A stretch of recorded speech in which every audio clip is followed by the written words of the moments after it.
And we're live. What's up, ladies and gentlemen? Got a few guests tonight. We're going to play a few blues tunes for y'all. Talk about some music and stuff. All right, we just barely got set up. My bass player showed up at the last minute to a fucking live fucking goddamn broadcast. That's the first time you've ever yelled at me. You told me 8:30, and I thought you meant get here at 8:30. Here's a mic, by the way. They can hear me. I'm loud, Cuban. Okay. So tonight y'all are going to witness a master class in technical incompetence. I've got 4 people in a studio, on a show like designed for one guy. So we're going to see what we can do here.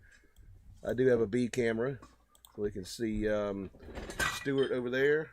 Yeah, it makes the Tiny Desk. It makes the Tiny Desk concert seem like Madison Square Garden. Right. So let me introduce y'all to Stuart here. Stuart Starr. He is a session drummer. He was thrown out of the Beatles in 1961 for being addicted to the computer duster. He was also the first drummer for Gwar, but he was allergic to latex, and he had to give that up. There we go. I opened for them once, believe it or not. But oh, really? That's another story. Y'all are gonna have to tell me if the sound is good, like and stuff, because I have no way of monitoring this stuff. I ain't got no headphones, And over here, is Carol, my bass player. There she is. Yep. No.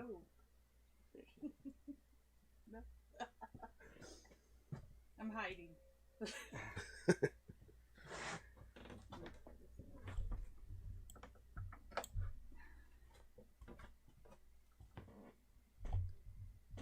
Let's see. Julian says, it's going. I can hear you loud and clear, Edward. All right. Then a YouTuber says, hey, it's the bass chick. I remember her. Bass chick. That's right. As a banjo falls over. Oh, yeah. He's 100 years old. Look, when I'm caught under the bass amp here.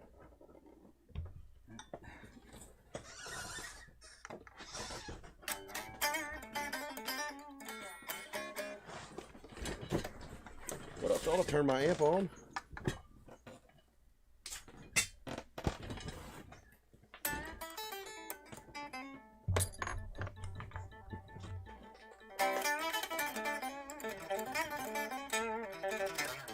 There it goes. Okay, you can tell it's a tube amp.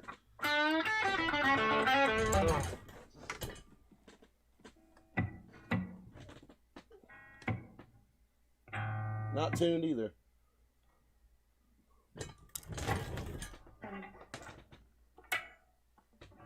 I guess we can hit him a song. Can you turn my amp on? Yeah. It's on Is the back or the side right there.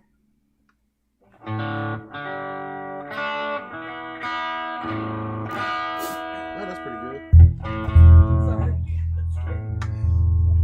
We'll get you adjusted here. I'll go all the way.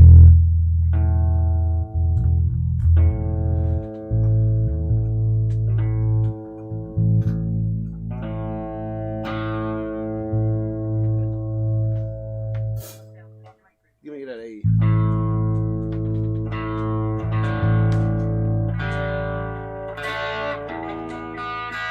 It's close enough.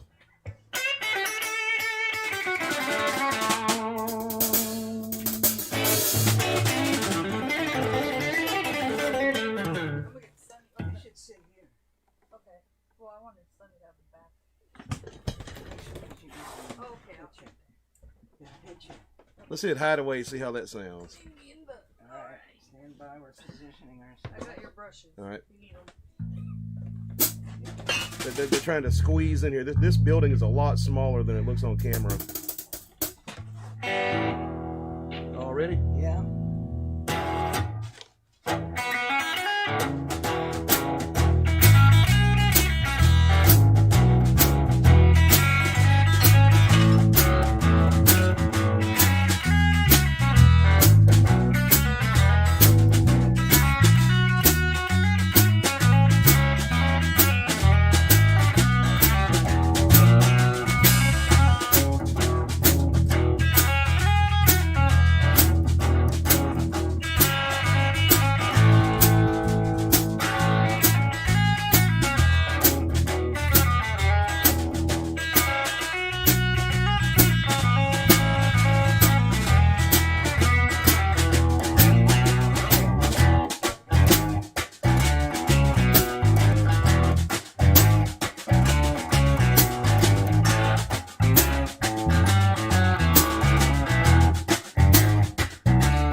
Okay, I got a $10 super chat from Bear's Den. Thank you very much for that. Super chats are the life of the show, so I would appreciate those a lot. I don't put ads on these, just kind of busking here.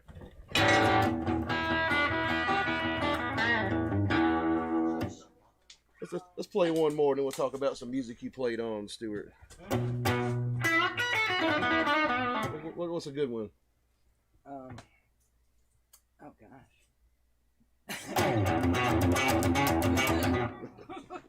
No. Let's do well, let's do the Cream tune, Outside Woman. Oh, okay, Outside Woman. Put a little more gain on this thing.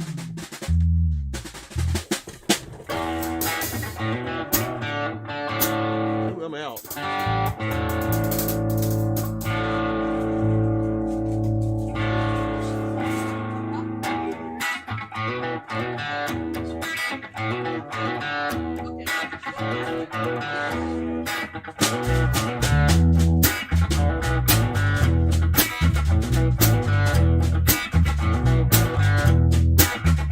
Well, if you lose all your money, great God, don't lose your mind.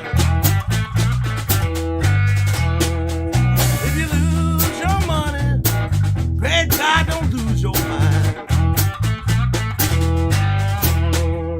If you lose your woman, baby, don't live through in mind.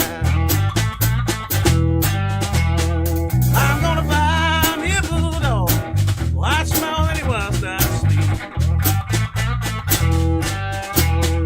I'm gonna buy me a bulldog, watch my lady whilst I sleep. All the women today, so damn crooked, might make a fool they grieve.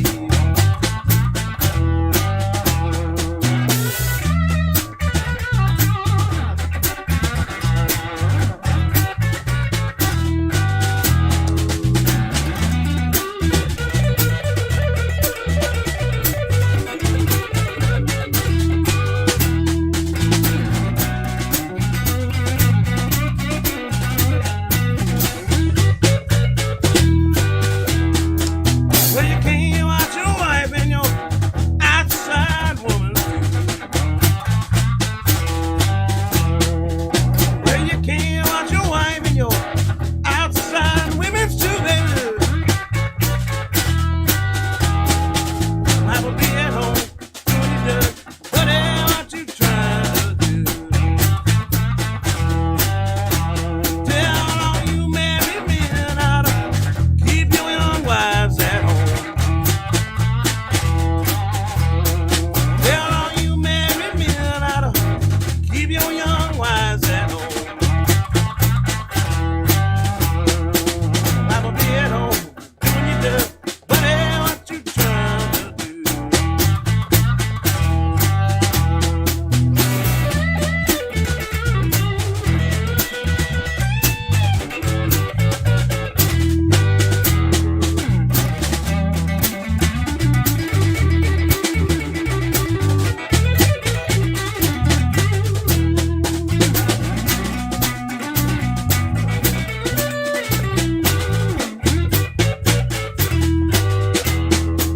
Well, you can't watch your wife and your outside women too. Well, you can't watch your wife and your outside women too, baby. Well, I will be at home doing you good, whatever what you trying to do.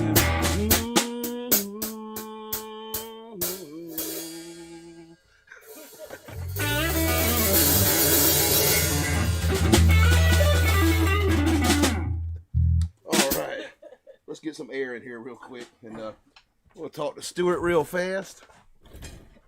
Let me see. You okay right there? How's that sounding, y'all? Put this thing on the stand. Who's in the house here? Blues Rockers in the house. Ron Swanson's in the house. What's up? Frank Morgendorfer. Ron says, awesome, cool, appreciate y'all. Got a lot of compliments on here. All right. Stuart, let me turn my mic up a little bit. Okay. Steve-O says, sounds great. Am I on? 2, 1, 2. Can y'all hear Stuart? A little. I think they said earlier. That's all right. You're on a different. Let me see where you're at on here. All right. Oh hell! Wait a minute. Uh-oh. Did I even hook the? Oh, hell. Okay, mistake number 1. Didn't even hook the damn interface up for the mics. How about now? 2. I'm redlining or something. Yeah, he's redlining. 2. 1, 2, 1, 2. 2. Check. All right. Maybe that works. You don't yell at me when you're not ready either. Wait, speak again, Carol. I said, don't yell at me. Okay. If you're not ready either. All right. Masked Mofo says, sounds all right. Blues Rocker says, we can hear him now. Cool. YouTuber says, we can still hear you talk. Yeah, my mic's, it's fine. Okay, Stuart, how about tell them a little bit about your background and stuff? Well, I moved down here about 6 years ago from the New York metropolitan area. I was lucky enough to be able to do a lot of playing, recording there, and also all over, really. And I did played with some really great blues artists. Now, this was a long time ago, but they were some of the top, and actually a few of them today are still the top blues players contemporary on the scene. Anyway, this goes back to I'd say between 97 and 2001 or 2. I was lucky enough to work with Joe Ferry, a well-known independent producer, and he, through a funny story that involves some other famous drummers, I got to be his #1 pick. So I was doing all of his projects. One of them was dedication albums and blues tribute albums. There's a blues tribute album to the Grateful Dead that I was lucky enough to perform on. And Amy Helm, who's Levon Helm's daughter, she's a very famous singer, sang on this. And anyway, can we cue that up on... Yeah, I'll pull that up for you. This is It Hurts Me Too. A lot of Dead fans will know it, but Hank Williams wrote it. All right. Who's the artist? It's a blues tribute to the Grateful Dead. You gotta do the okay. album. Damn it, I can't type.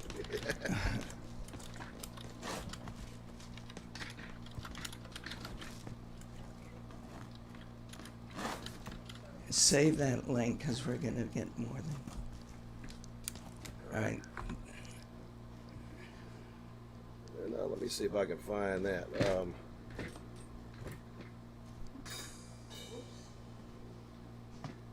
It's got a blue cover on it. Oh, Those okay. are all Dead albums. Yeah. So you probably gotta keep scrolling.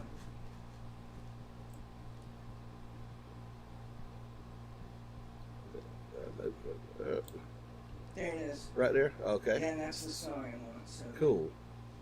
Well, let's play that. So You're this playing is- on this one? Yeah, this is Amy Helm. Amy Helms. So,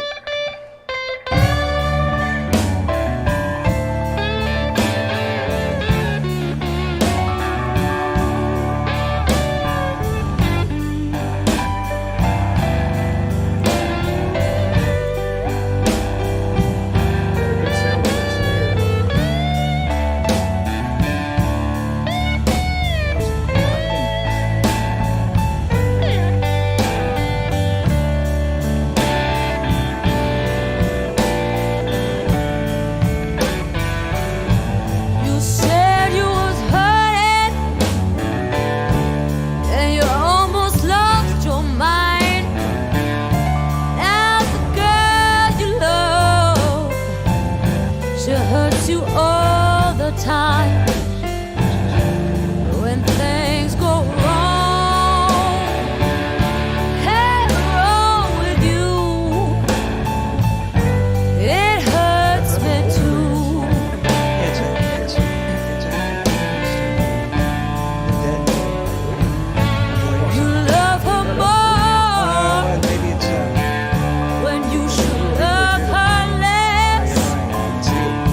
with you. Oh, you better put her down. I won't stand to see you pushed around when things go wrong, wrong with you. It hurts me too.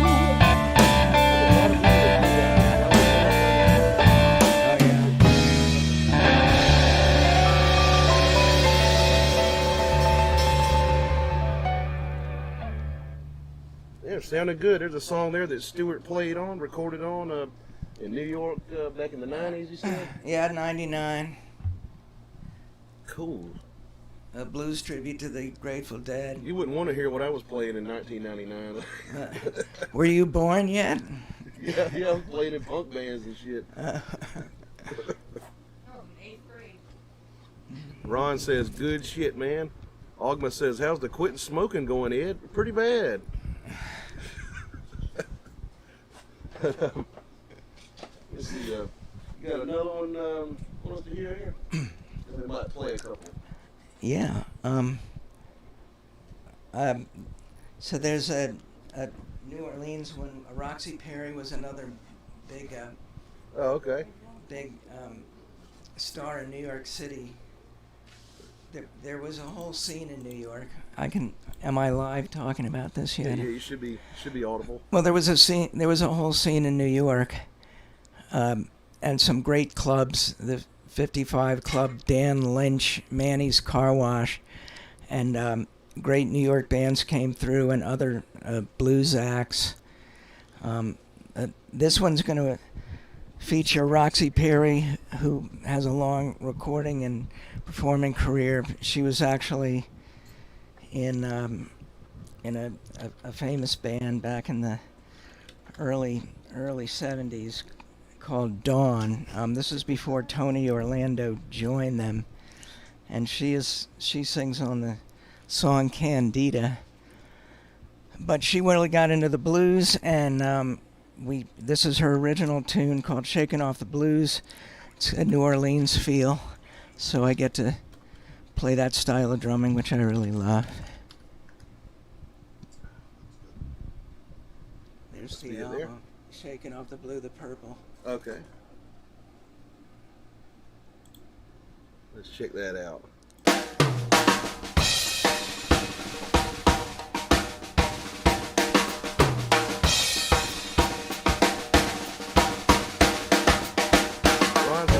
I've been drinking coffee black with 2 sugar cubes, staying in every night, surfing movies on the tube. Somebody asked Don't answer the phone. No, I saw him live twice, and I got to hang out with Bob Weir. I played drums in the New Riders of the Purple Sage, the John Dawson led New Riders of the Purple Sage in the early 90s. Looking for an angle just to give myself some hope. Finally concluded there's no road back to you. And I think it's time for shaking off the blues. Gotta get me down to New Orleans. Make me up like a jungle queen. What's up? Zulu throw me a coconut. Hit me in the head so I wake up. Get a little taste of air to pay. Drink the wine, make me swing and sway. Mardi Gras till the break of day. And then I think I'll be okay. You're lucky.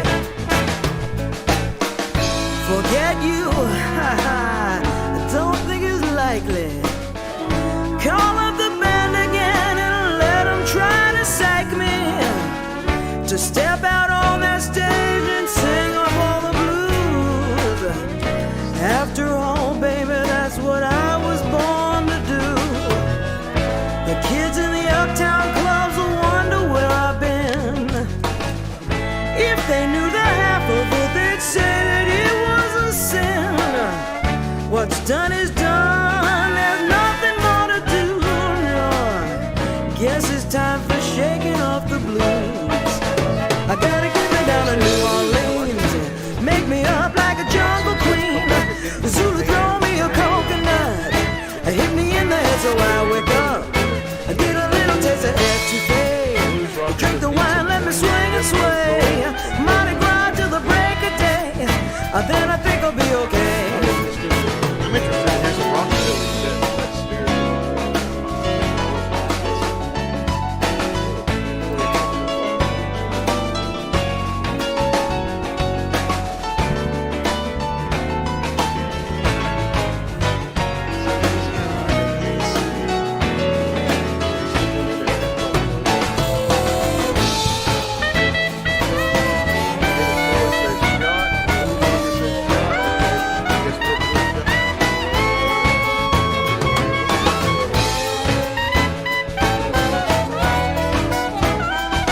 jump back on that stage just wailing and beaming. Sonny can be your shot But partner. this time when I sing the blues, I'll really feel the meaning. When the night is over, I'll be laughing like a fool. And if I see you, baby, I'll just try to keep my cool. Willing, or at least I can pretend. I'll be killing from the first song to the end. And damn my eyes if they hold a tip for you. Oh, I think it's time for shaking off the blues. I gotta get me down to New Orleans. Make me up like a jungle queen. Julie throw me a coconut. Hit me in the head so I wake up. Give a little taste of Absinthe. Drink the wine, let it swing and sway. I might grind till the break of day. Then I think I'll be okay. One going back to New Orleans. Yeah, that place they call the land of dreams. No, there ain't no road that leads back to you. Time for shaking off the blues. Steve-O says she reminds me of Susan Susan Tedeschi. Tedeschi. Yeah, one of my favorite bands, Tedeschi Trucks. But guy asked a while ago, like if you'd met Jerry Garcia, and I don't think he could hear you. The music. I had met Bob Weir and got to hang out with him after one of the concerts. He used to be in Fish. What was it called? Kingfish, a band called Kingfish. And I went to one of their concerts, and the promoter's brother was like a friend of mine, so I got to hang out backstage with him. I saw the Dead, basically 3 times. Once in '76, once in '80, and then once again in '83, I think it was. And of course, that was with Jerry and some great stuff, especially the '80 concert. But I was really lucky to get to play with the New Riders of the Purple Sage, which is one of Jerry Garcia's spring-off bands. He was only on the first album, but they gained a lot of popularity on that scene. And the song "Friend of the Devil" was written by John Dawson of the New Riders, co-written with Jerry. So whenever somebody says, "Hey, can you play "Friend of the Devil?" I tell them I used to play it with the guy who wrote it. How's that for He says, "Did you smoke Mary Jane braggadocio?" with the Dead?" What? He says, "Did you smoke Mary Jane with the Dead?" I did with Dawson. He came up to our room after one of the concerts, me and the bass player, because we were hired out, and so that was kind of an honor of passage thing, yeah. Let's see. SD says, "Bueno, Christy, ¿Cómo estás, frijoles?" He said, Is that Portuguese or is that Spanish? Bueno, Christy.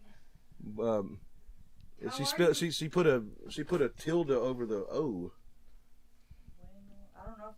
Yeah, it might be But you Portuguese. said frijoles, that's beans. How are you, beans?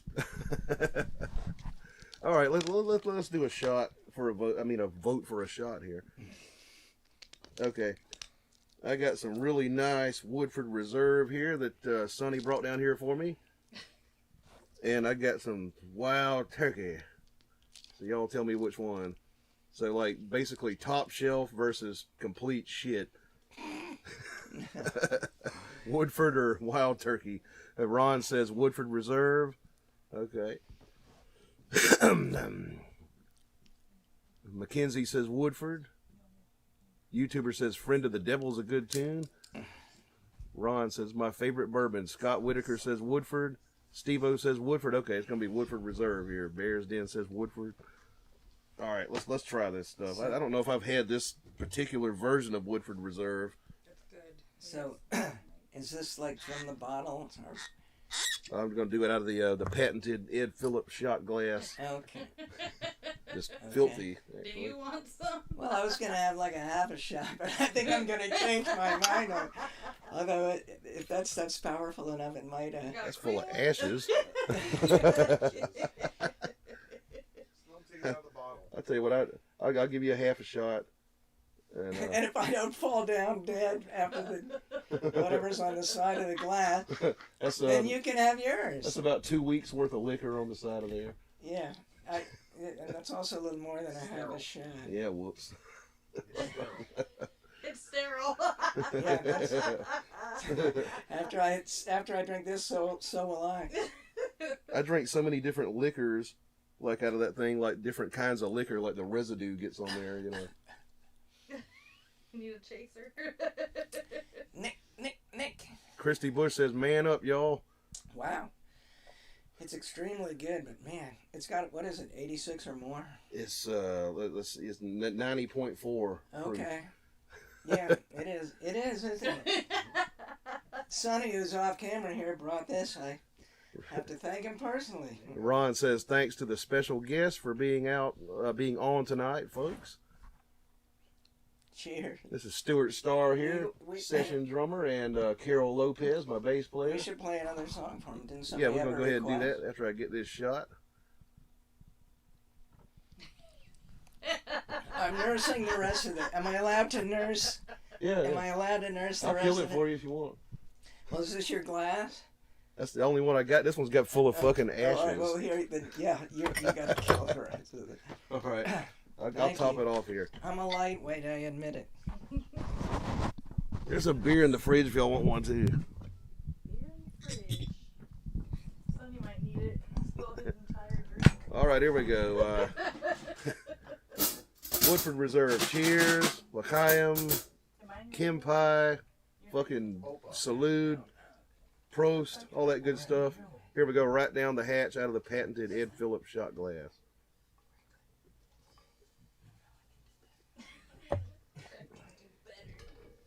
Nice stuff. That's really smooth shit to be that hot.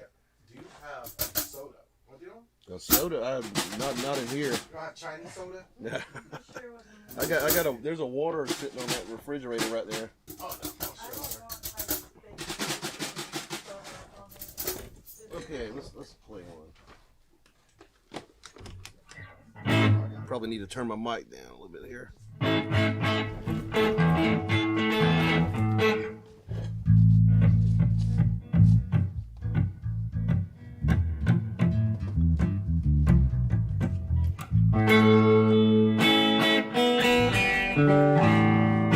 Do I have a thumb pick? Let me see.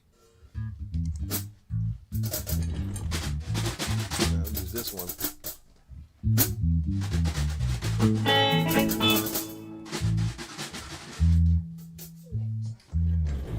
Give Carol a little more here. Oh, thank you.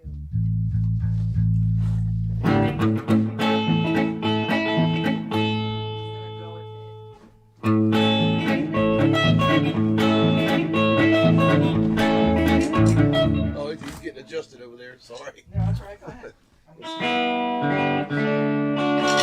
That's All Right Mama by the great Elvis Presley.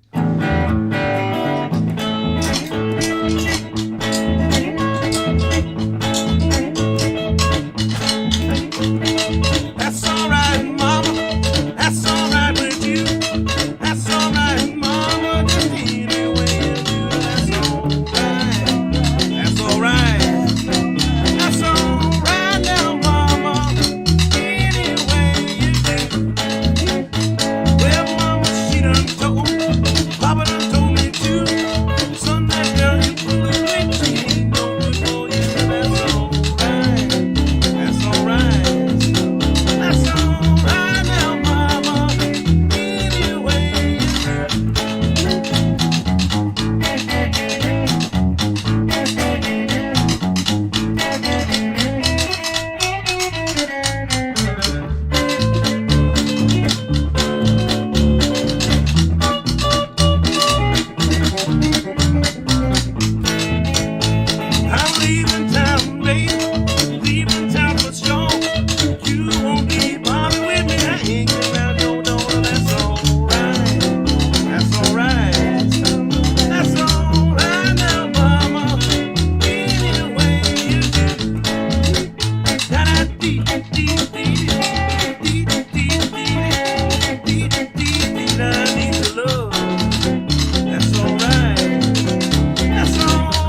Sun Records material right there. Written by Big Arthur Crudup originally. And yeah, done by Elvis famously. Probably his first record that he came out with. And DJ Fontana. DJ Fontana on drums. It's fantastic player and guy. I got to open up for the Sun All Stars once and hang out with him backstage, and he used my drum set and autographed my snare head. I still have it. He gave me a pair of sticks and an autographed Sun Records t-shirt. Shit. DJ Fontana, you know. Yeah, Elvis's band? Yeah, he was Elvis's first drummer. Him, Scotty Moore, Bill Black, and DJ. Scotty Moore and Bill Black. Yeah, and DJ was a drummer. Yeah. Damn. That's pretty damn cool. Now, I was told, I don't know if Mark got this right. The drum set you have at his sister's house was one that belonged to the drummer of Chuck Mangione, who just died. Joe Bonadio. That was his drum set. I studied with him for like 4 years, and he was Chuck Mangione's drummer. He did a lot of studio stuff also, but he had that kit for about a year, and it's a big drum set. I just use it as a 5-piece mostly, but I think there's like 7 toms that come with it. Oh yeah. And then, but yeah, and so that was used on stage with Chuck, you know, for like a year and a half. Whenever you saw Chuck's band, you saw that drum set, and Joe Bonadio, the great on drums. He later went on to play. He was a percussionist also, and he played drums and percussion for the guy who wrote "Walking in Memphis." Oh yeah. Cohen. Yeah, and a number of other people. He's fantastic. If you don't know who Chuck Mangione is, it's the guy who, like, you know, advertises for the Mega Mart on King of the Hill, like back in the day. And he had "Feels So Good," which was a huge hit in 77. Grandpa of Luigi Mangione. Yeah. Ron Swanson sends me Canadian $6.99. Says, "Deadly, you guys killed it. Appreciate that very much. Thank you for that super chat, man. Super chats are the life of the show. Y'all feel like giving me a tip? You know, just kind of go down to the bottom of the chat here, that $sign down there. That would be much appreciated."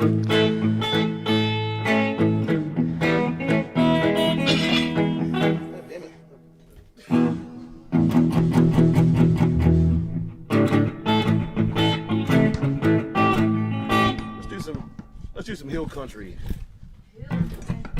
Yeah. Somebody asked for some hill country earlier. What the hell is that? Just be a train beat. Okay. Hill country style blues from northern Mississippi. I gotta tune this thing down.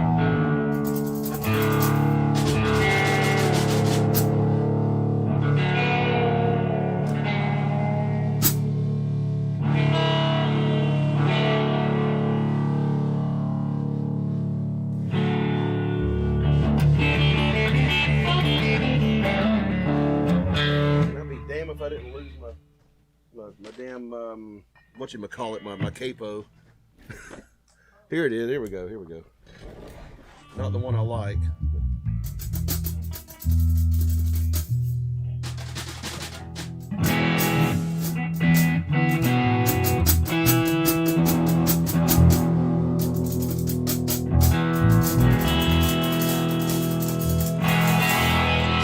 A little too hot.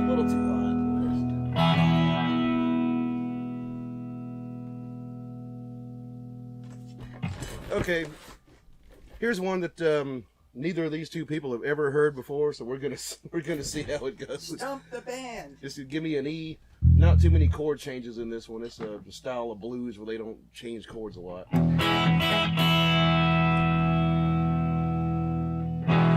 It's a different version of "Shake 'Em On Down," basically. It's like a northern Mississippi version.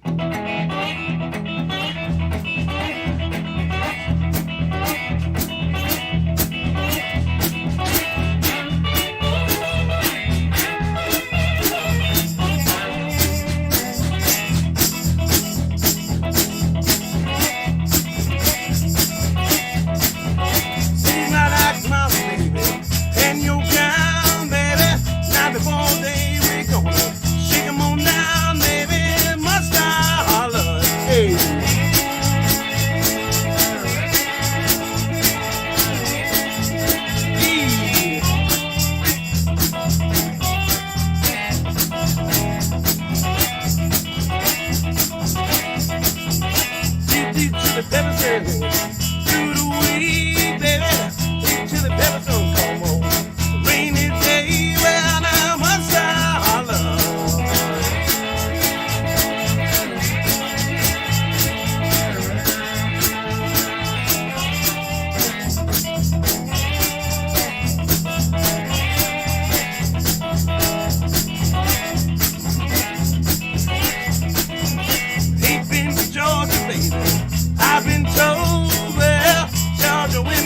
got the best jelly roll. Well, now must I holler.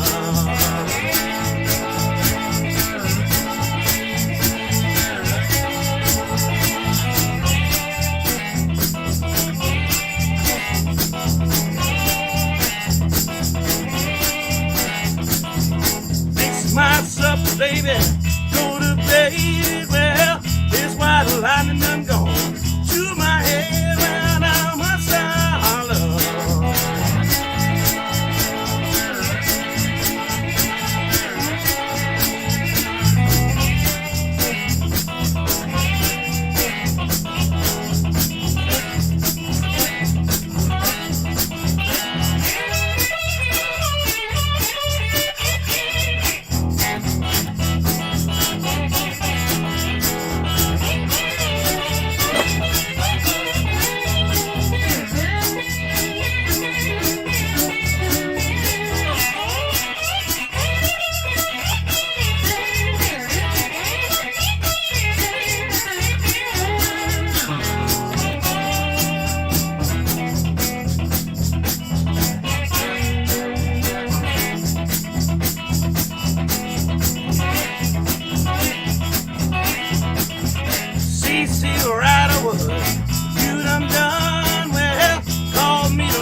Your man done called me, now must I holler.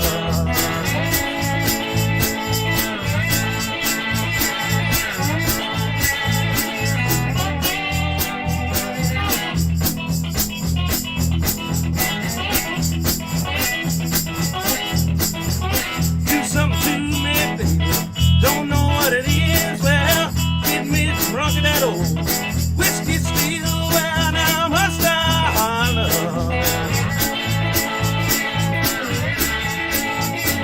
Oh, must I shake 'em on down.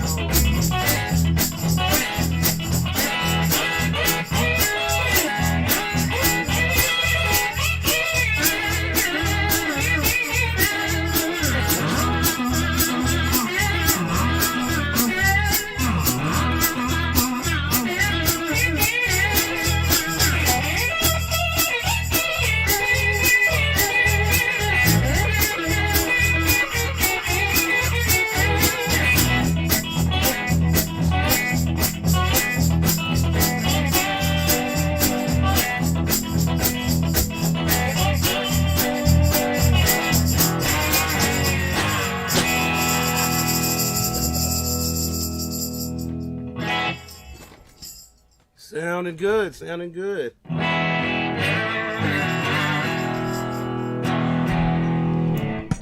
gotta tune back up. I'll play one more and cut the air back on. I'm sweating.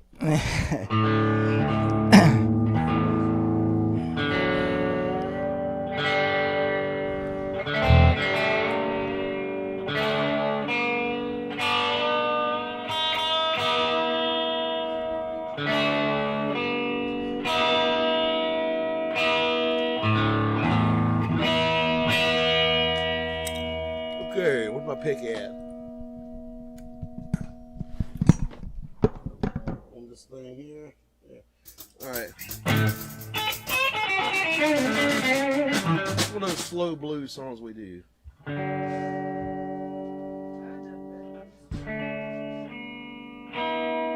one? This one's Red Rooster. We haven't played that in a while. Little Red Rooster, okay. What about some Howlin Wolf? Let me make sure I'm still tuned to you. Close enough, okay.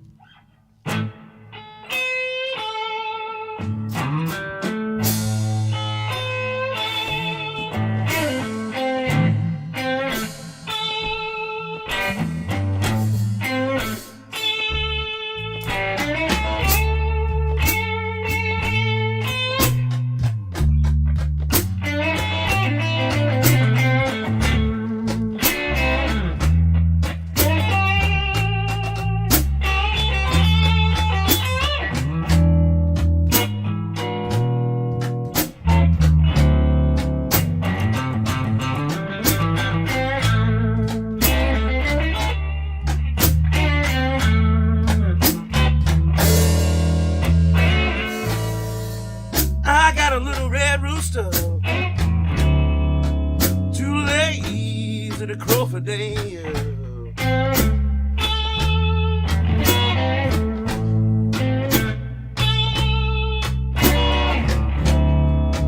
I got a little red rooster,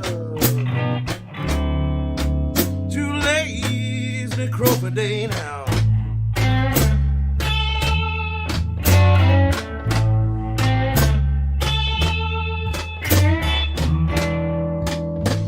Everything in the barnyard, fuck. Upset in every way.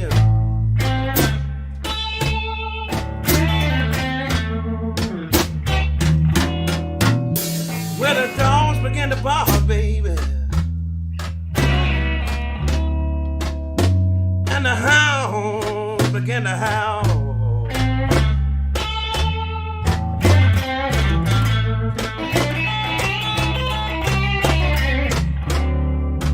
Dogs began to bark, baby, and the hounds began to howl.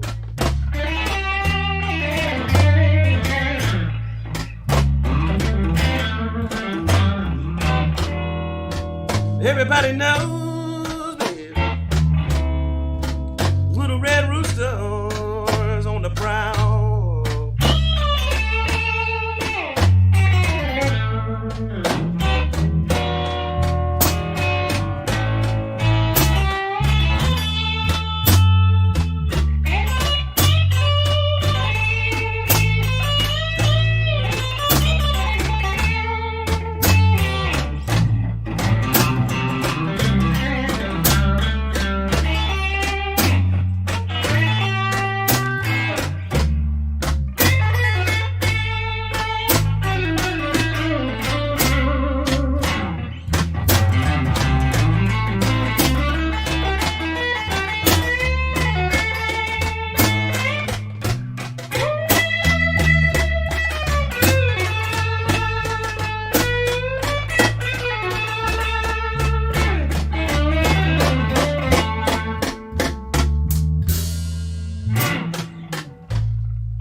Lord, please bring him home.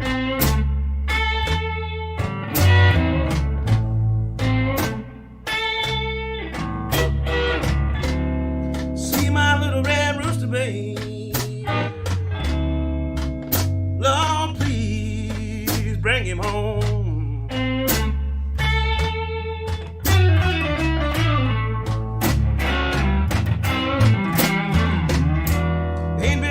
In the barnyard, sent a little red rooster been gone.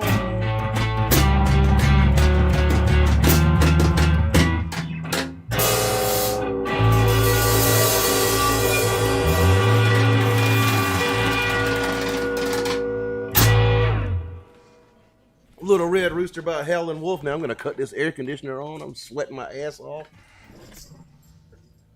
Did a little bit of mid-song guitar tune in there. Can I shout out to my my wife Claire, who's watching, and my friend Jim, and anybody else there who might be tuning in right now?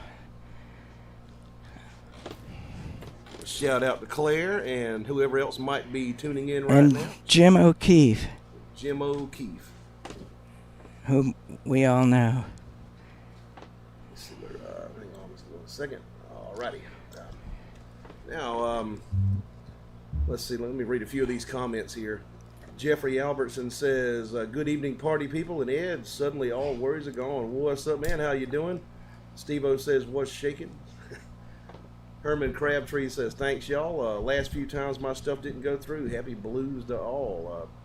Let's see. Scott Whitaker says, "Hello from Tennessee. Y'all sound great. Damn, Carol's holding that shit down on the bass." And SD says, "Ed needs a couple of black chorus girls." Well, I got one chorus girl. She backs me up on stuff. Let's see. Frank says hi. Christy says hi, Stuart. Frank says, "You guys play well together. Good groove." And Christy says, "Hey, Sonny." Everybody in this room can play pretty decently, except maybe me. Oh, we're following you.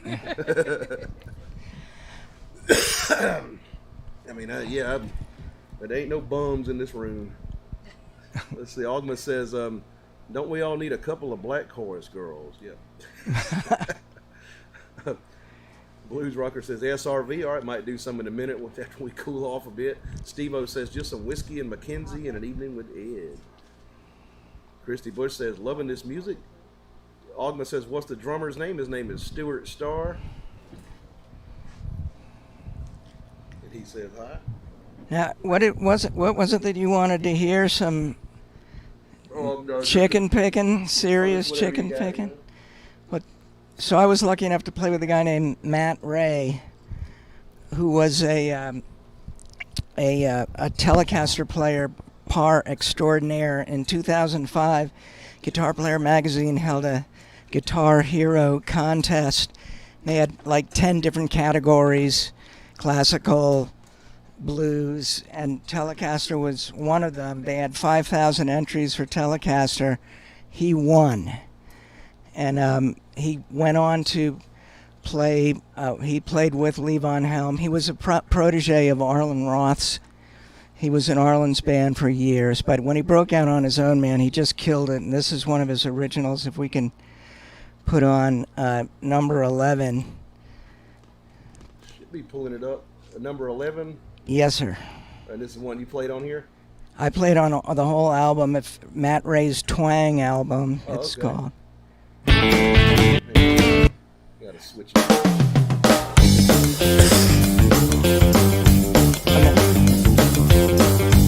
You know what? Go to 9. I'm sorry. 9? Yeah, go to 9. There it is.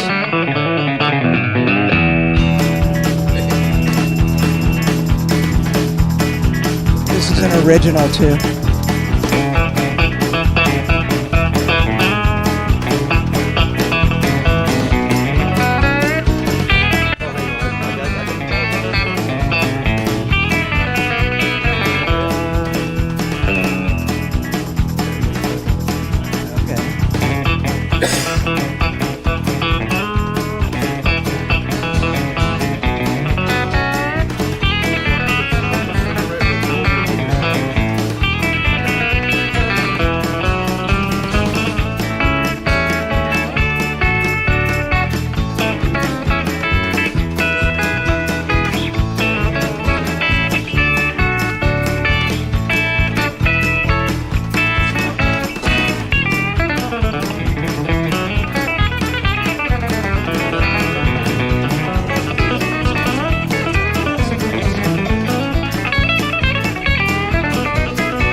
country pick in there. Matt Ray, the Twang album, his first album. He's made a number of them since then. Oh, okay. But he's known in the Telecaster world as one of the Telecaster masters. Hmm. I never owned one. Like I never got along with them and stuff like that. Yeah. Well, he was a protege of Arlen Roth's. I got people on here give me shit for Telecaster hate and stuff. Well, don't mean to rub it in your face, but there's. Yeah, like Josh likes them. I never did own one. Julian says, "Did I miss Crossroads?" I might play that in a minute. Yeah, we haven't done it yet. Blues Rocker says, "Whoever mastered that chicken picking tune kicked ass on the production." That's a guy named Paul Opalak out of Shelton, Connecticut. He's also a very good bass player, and he produced that and mixed it, mastered it. Southern Comfort sends me a $4 super chat. He says, "Awesome tonight, Ed. Say hello to Skimmer. Hello, Skimmer. What's up? Thank you very much for that super chat. I appreciate that a lot." Super chats are the life of the show. Like, y'all want to throw me some tips, show me a little love here, I would appreciate that. This thing. Okay, there we go. Blues Rocker says Albert Lee knew chicken picking. Yeah, that guy was good. Yeah. Matt Ray was a big fan of Albert Lee's. YouTuber says the picking on this song's on another level. Let me Let me refresh the chat real quick. Getting kind of glitchy here on the computer. Y'all give me 1 second. By the way. I know, but you're somebody. I've talked to them plenty. You Yeah. Computer being silly. What the hell going I on? don't have much experience with blues instead of like it. Besides playing with him. Well, you'd never know it from playing with it. And I have some, obviously.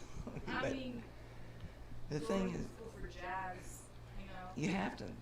When I got to actually see Dizzy Gillespie, and his whole show was like dedicated to the blues. It was like, there's like, well, he did some of his bluesy stuff. Dizzy Gillespie was from Charleston. The whole time, the rest of the show was all, like blues and stuff, and he would just told the audience, the importance of it, and so if you're a jazz player, I think you're a blues player Yeah, too. I agree. I think that's I think we're back. I think we're back. Yeah. We're rolling. Let's see.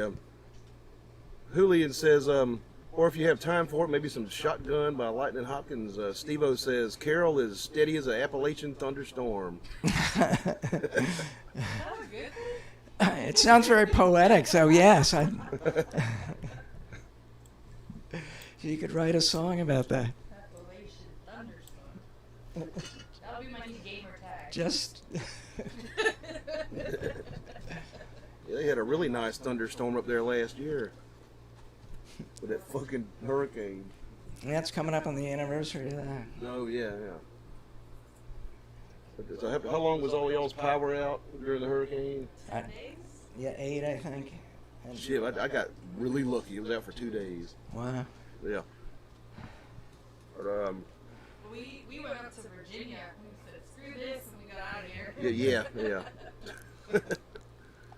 All right, I think we might do another shot here. He'll piss on it. Let's do a vote. Let's mix it up here.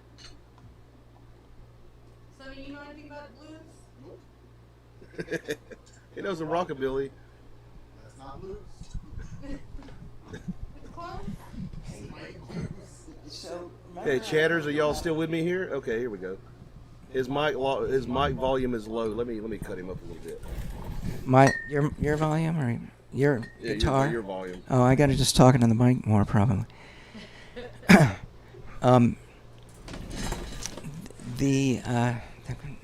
Yeah, let's do a shootout between.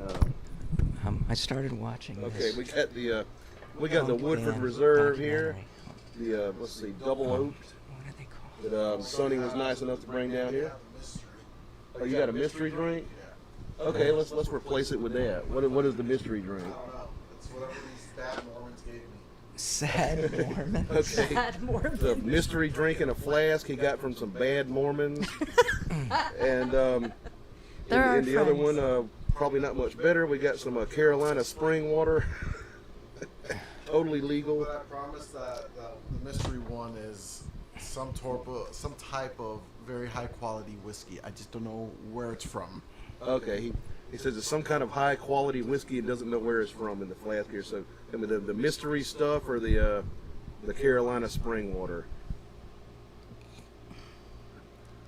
Scott Whitaker says corn liquor. Ron Swanson says Mountain Dew.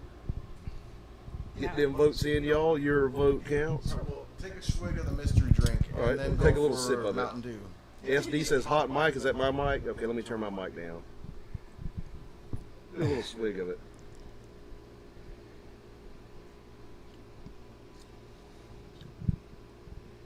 I don't know what the hell that is.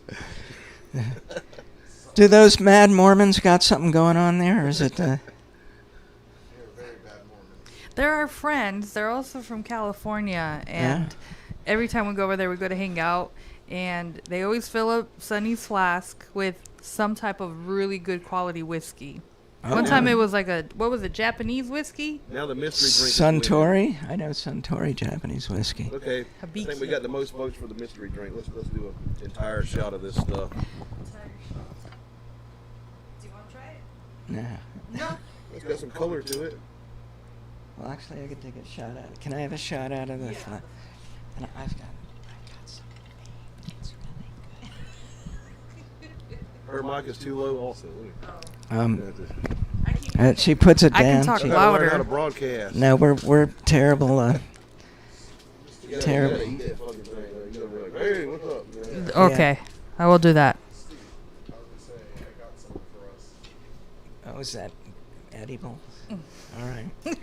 Blues Rocker says, I need It's to see that Saturday mystery night. drink face again, please. And here's what color the mystery drink is. It looks about like scotch. It does not taste like scotch. I believe it might be like some aged corn liquor, possibly. Some maybe Japanese whiskey. Or maybe It's got a very I don't know. unusual flavor. It's delicious, though. Wow. A little bit of caramel kind of shit going on Vanilla. It's like a vanilla. Oh, have I tried it? there. Okay, let's do a shot of it here from the patented Ed Phillips shot glass. L'chaim, Kim Pai, cheers, salute, prost, slancha, Saluda. saluda.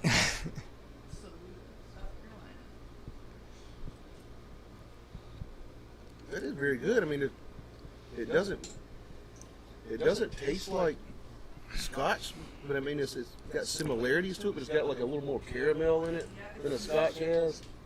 Then it's got to be the Japanese whiskey. Then. Must be the yeah. It's got to be Japanese. Could be Japanese whiskey. It is then. It's kind of thick. Yeah. It's Then when they poured it, it looked thinner, but when it was in your It's mouth, pretty it seemed smooth. thick. It's, Oh, no. it's got some things in common with It's scotch, growing in me. but it's not quite scotch. It's a little more Oh. got a little more sweetness or It's vanilla. I taste Caramelized vanilla. sugars. I taste vanilla. Vanilla, But yeah. and it does. It's a very sweet aftertaste. That's got a vanilla overtone to it. To me. Ron says the vanilla taste would taste the vanilla would be from the oak barrels. Yeah. Okay. Like you burn the barrels at a certain temperature, you get vanilla flavors out of it. Interesting. They also gave us that bottle of. Says Ed, your mic is low now. Okay. Yeah, I don't. It's, Yeah, y'all have to help me out with the sound here. I've Yeah, got no monitoring going on. I just hooked up a bunch of mics. Like, okay, well, we'll just see what happens. You know, consummate professional here. Let's see. Let's do a little bit of music here.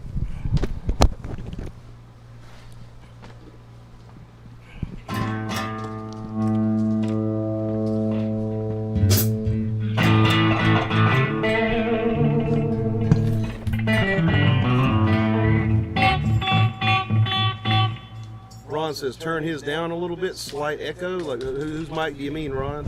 It might be mine. Blues Rocker says, I went to a Japanese steakhouse once and they served me fish eye soup.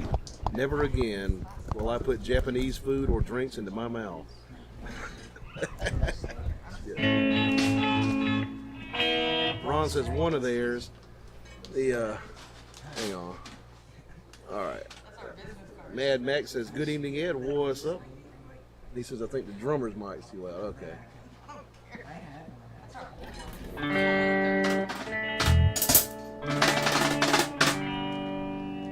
Give me a A again.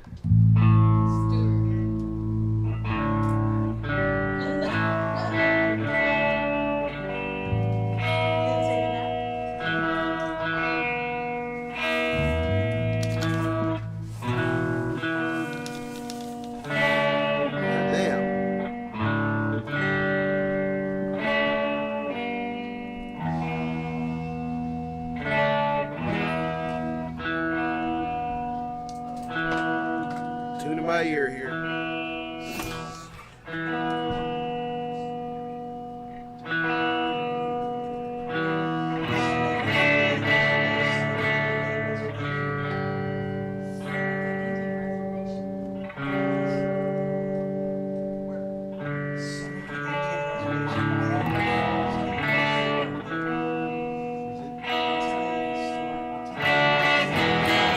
Okay.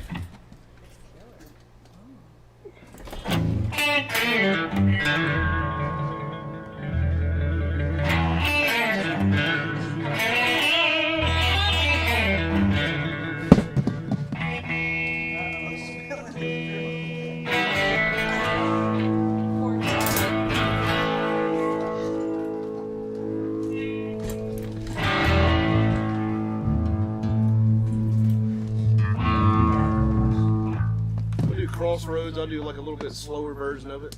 Oh, yeah.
sinking down.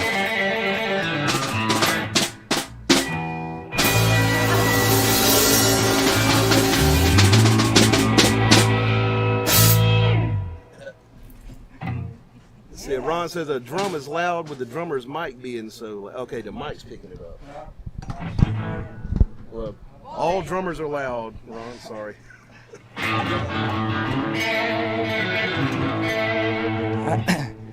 I try to be quiet when he's singing, but when he's playing... Anyway, I'll pull my mic away. How dare Anyway, I you. want to say I'm unbelievably lucky to be here tonight and playing with Carol. Oh, thank you. And playing with Edward.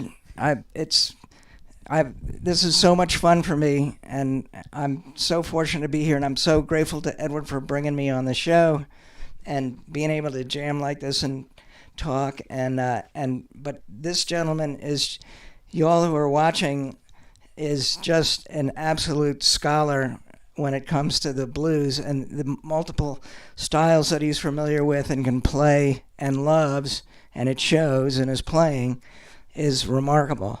And I'm very happy to be here. I am fucking awesome. I'm glad to have y'all out here. I'm glad y'all came out. Thanks for having me too. Add some variety to the show, you know. Let's do Bring Me My Shotgun. I'm going to point the mic as far away from me as I can.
lightning, you ain't gonna shoot me right now.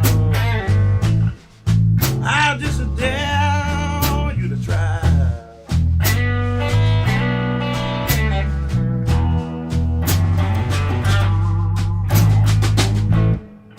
She said, lightning, you ain't gonna shoot me right now. I'll just dare you to try.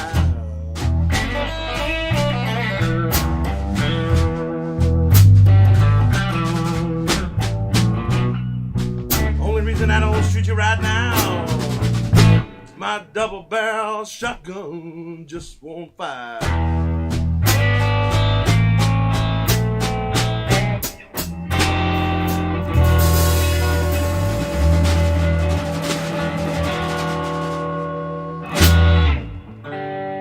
Okay, getting good reviews on the sound now. Ron says, fuck yeah, you guys are sounding great. Cool. Steve-O says, sound is spot on. Scott Whitaker sends me a $4.99 super chat. Thank you very much for that, sir. I appreciate that a lot. Y'all feel like showing us some love here, please go down to that $sign there at the bottom of the chat. Super chats are the life of the show. Kind of busking here. Throw me a tip if you want to show me a little bit of love. Alrighty. That's a mouthful. Yeah. Probably the most these people have ever heard me talk. Alrighty. Ron says, I'm with you, Sonny. Are you drinking Woodford? Y'all got any questions for these guys here, like Carol or Stuart here? Or Sonny? Or Sonny, yeah. Where do you go? Yeah. Sonny's my bodyguard. I bring him everywhere. And my husband. Which one's first? But most regulars on the show know that I used to be like a punk guy, and Sonny was a punk guy too, so we have a little bit in common there. I'm gonna write a song like that. It's gonna be called "Sonny Was a Punk Guy Too." Well, I've suddenly gotten into like this whole punk scene. I was talking to Carol and Sonny about it, and saw this documentary on the Descendants. Have you seen that or heard of that? That it's really interesting, and they're really a influential group on that. Do you know who they are? Did you ever? Heard of them, yeah. Yeah, Edward, probably. Descendants, yeah. Yeah, Are they related to the adolescents? and they might be. It says the mix was so Or the good on Shotgun prepubescents. Kid, that should have been on an album. Awesome mix. Ron says, so do they have social media that they would like to plug? I think you can find me on Instagram, but you'll just see like pictures of me and kids and Sonny. And Jeffrey says, who are your influences? Who are the undiscovered people we should check out? Okay, that's one for both of y'all there. Well, that's where,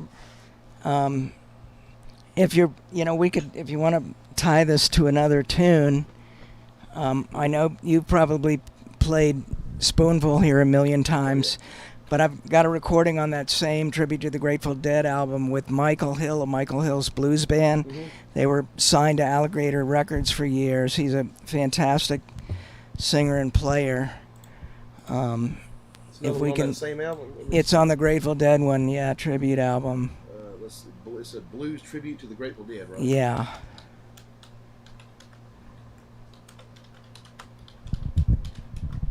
What about you, Carol? I didn't hear the question. Your influences.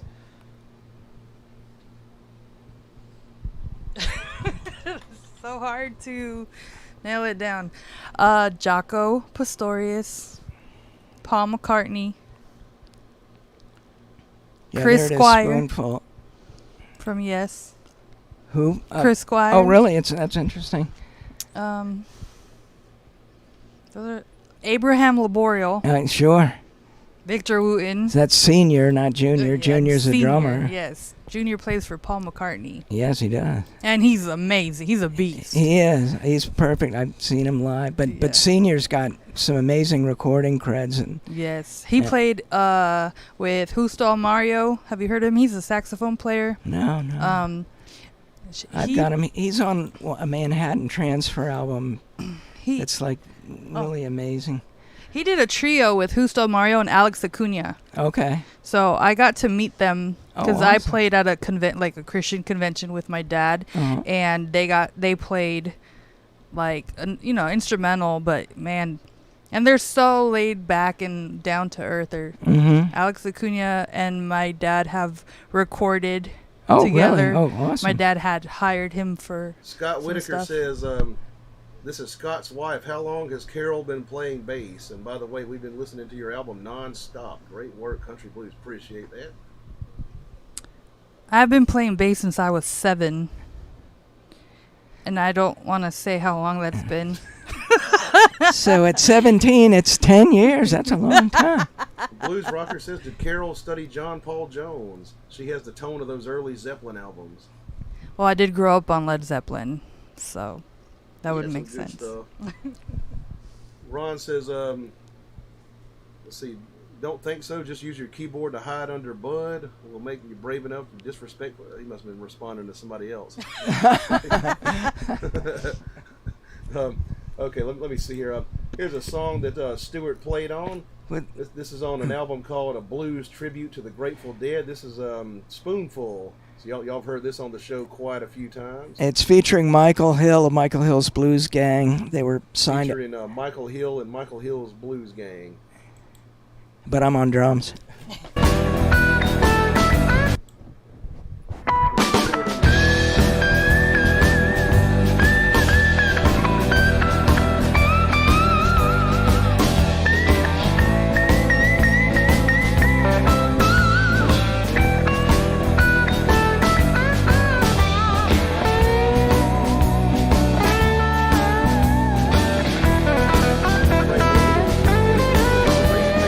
Could be a spoonful of diamonds.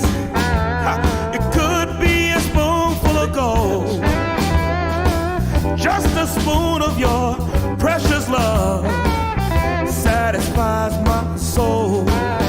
Men lies about a little spoon. Some cries about a little spoon. Some dies about a little spoon. Everybody fights about a spoonful. That's spoon, that's spoon, that's spoonful. That's spoon, that's spoon, that's spoonful. It could be a spoonful of coffee. It could be a spoonful of tea.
Right, that's the cut time shuffle. Good on 30. And put you up part of the version, which is slightly different.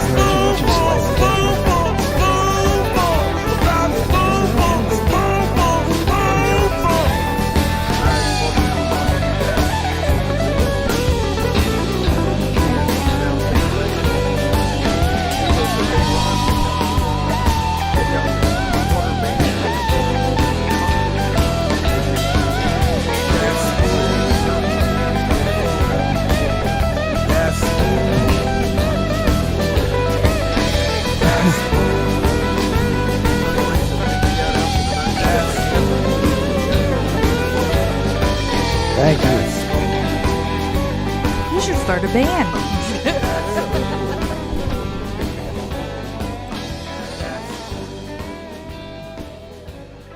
And it was a real honor. I was lucky to record with Michael, and he was a super nice guy. And we also did another couple of other tunes. But if you ever get to hear Michael Hill's Blues Mob, you know, great band. They were on Alligator Records for years. Oh, okay. So you mostly were doing like stuff up in New York and stuff? Well, they traveled all over Europe and Texas. I mean, Alligator was out of Texas, so they were down there and doing the Austin thing too. But the band's out of the Bronx. He's out of the Bronx. He used to invent very cool intros to his songs. You know, those ones that were really tricky. You'd get stuck on a certain pattern, and then one would come in like not where you thought it was. Yeah. You know, he was a master of that. It was always fun to try to figure out where one was in his intros. But that's just great songwriting.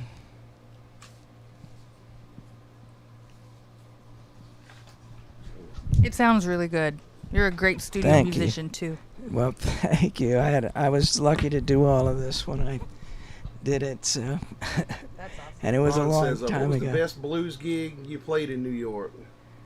I used to play at Manny's Car Wash a lot, which was a very famous blues club. And that was with Roxy Perry, whom we played one of her tunes earlier.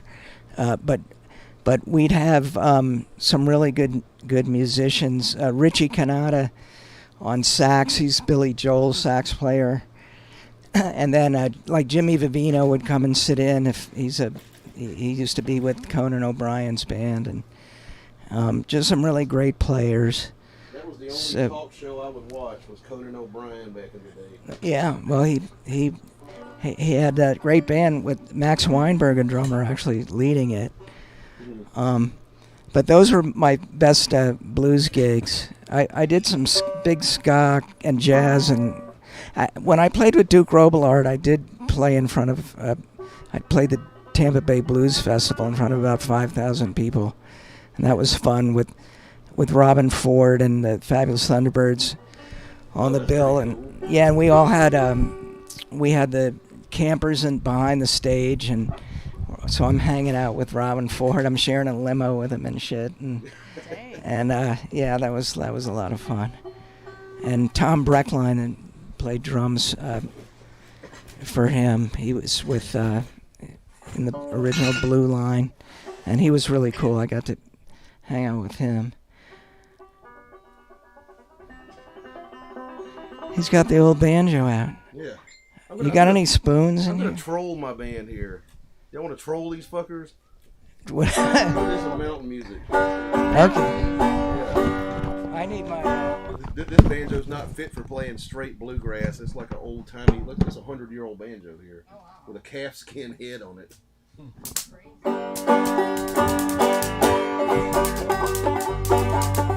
G, yeah.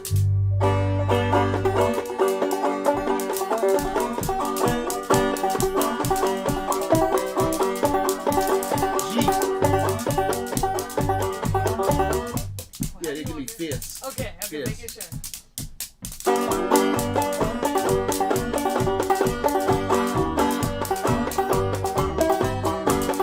Going up the mountain, so cane. See my candy dog and sweet little Absinthe.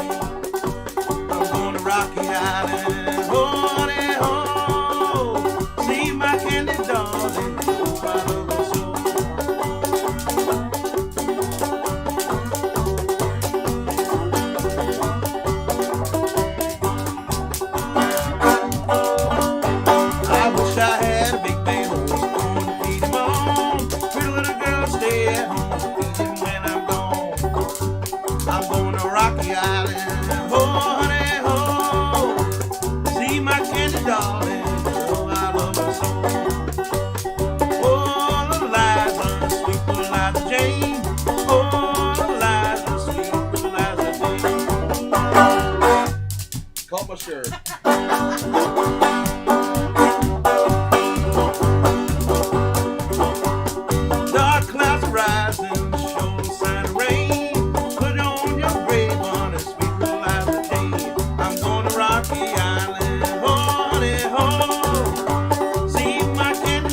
Genuine mountain music. I love it. That was a first for me ever in my life. Yeah.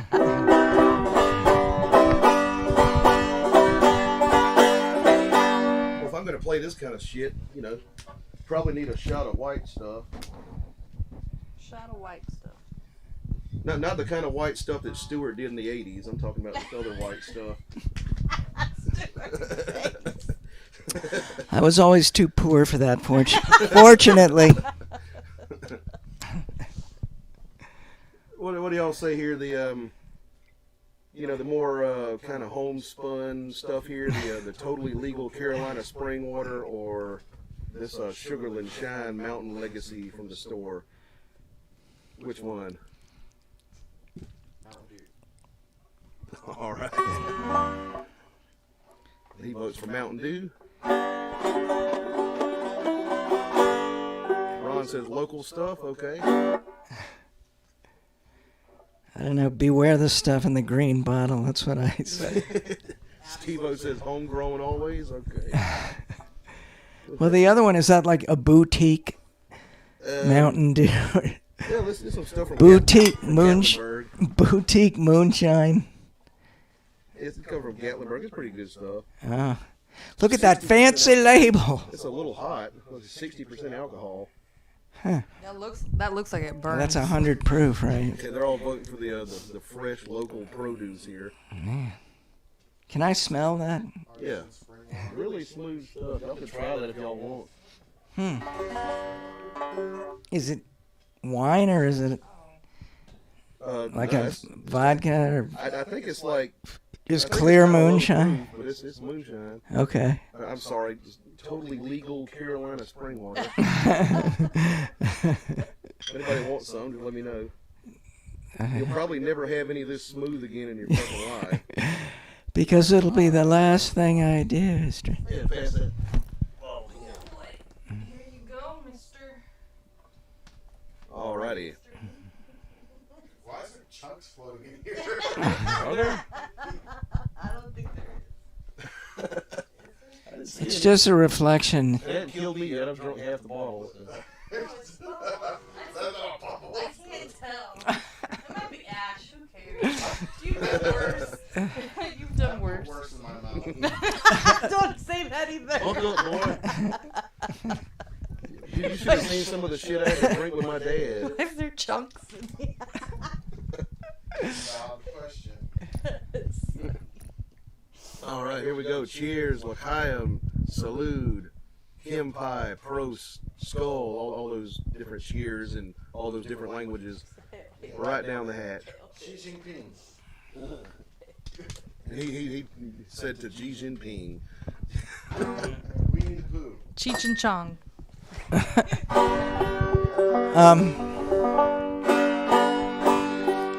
We doing another mountain tune? Or? All right. Yeah.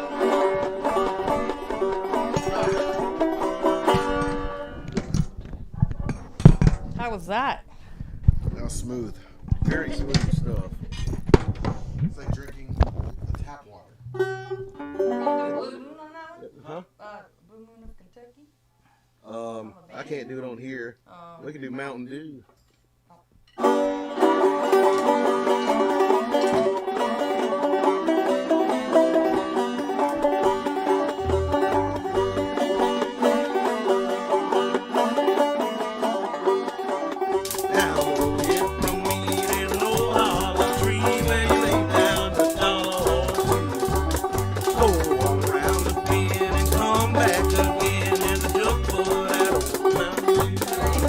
Well, they call it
clawhammer mountain music there. I can't really do the bluegrass on that banjo. It's a little too primitive.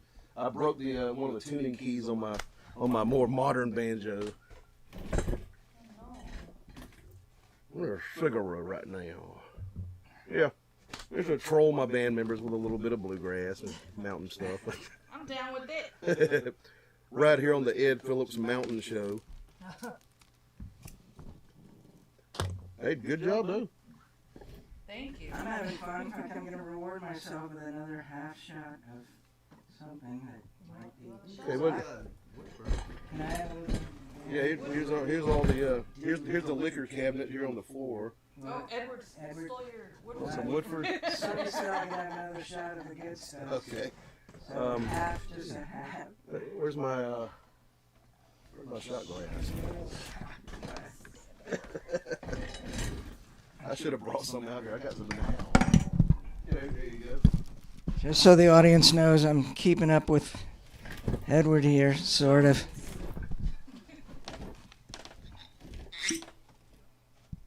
This is the good stuff, too. Steve-O says double time. SD says pillar of the community to this day. I don't know who he's talking about there. Ron says we're having fun now. You can tell you guys we're having fun. Blues Rocker says, what are you drinking, Ron? Oh, yeah, he's talking to Ron in the chat there. SD says the feet of heaven are rooted in hell. Ron says me too.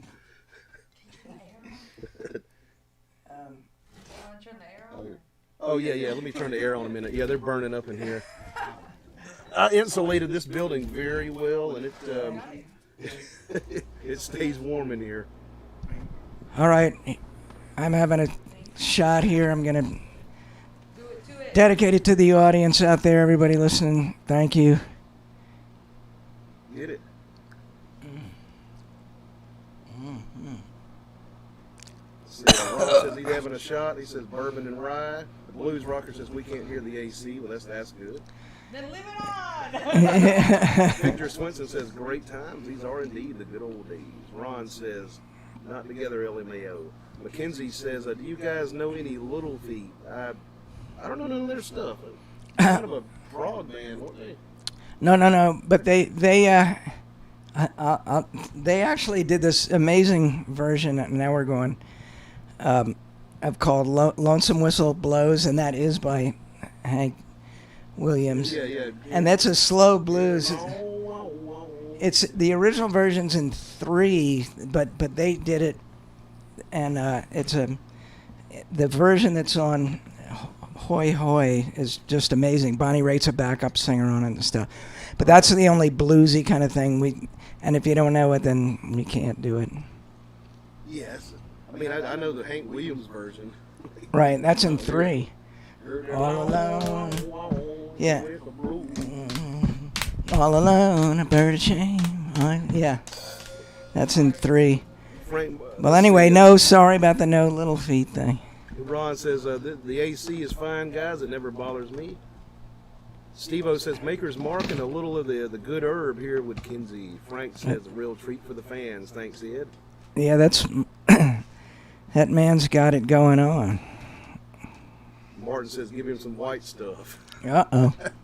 Ron says, Carol, tell us a funny Ed story. Oh, God. I'm trying to think of one. I haven't done anything like particularly stupid in front of her yet.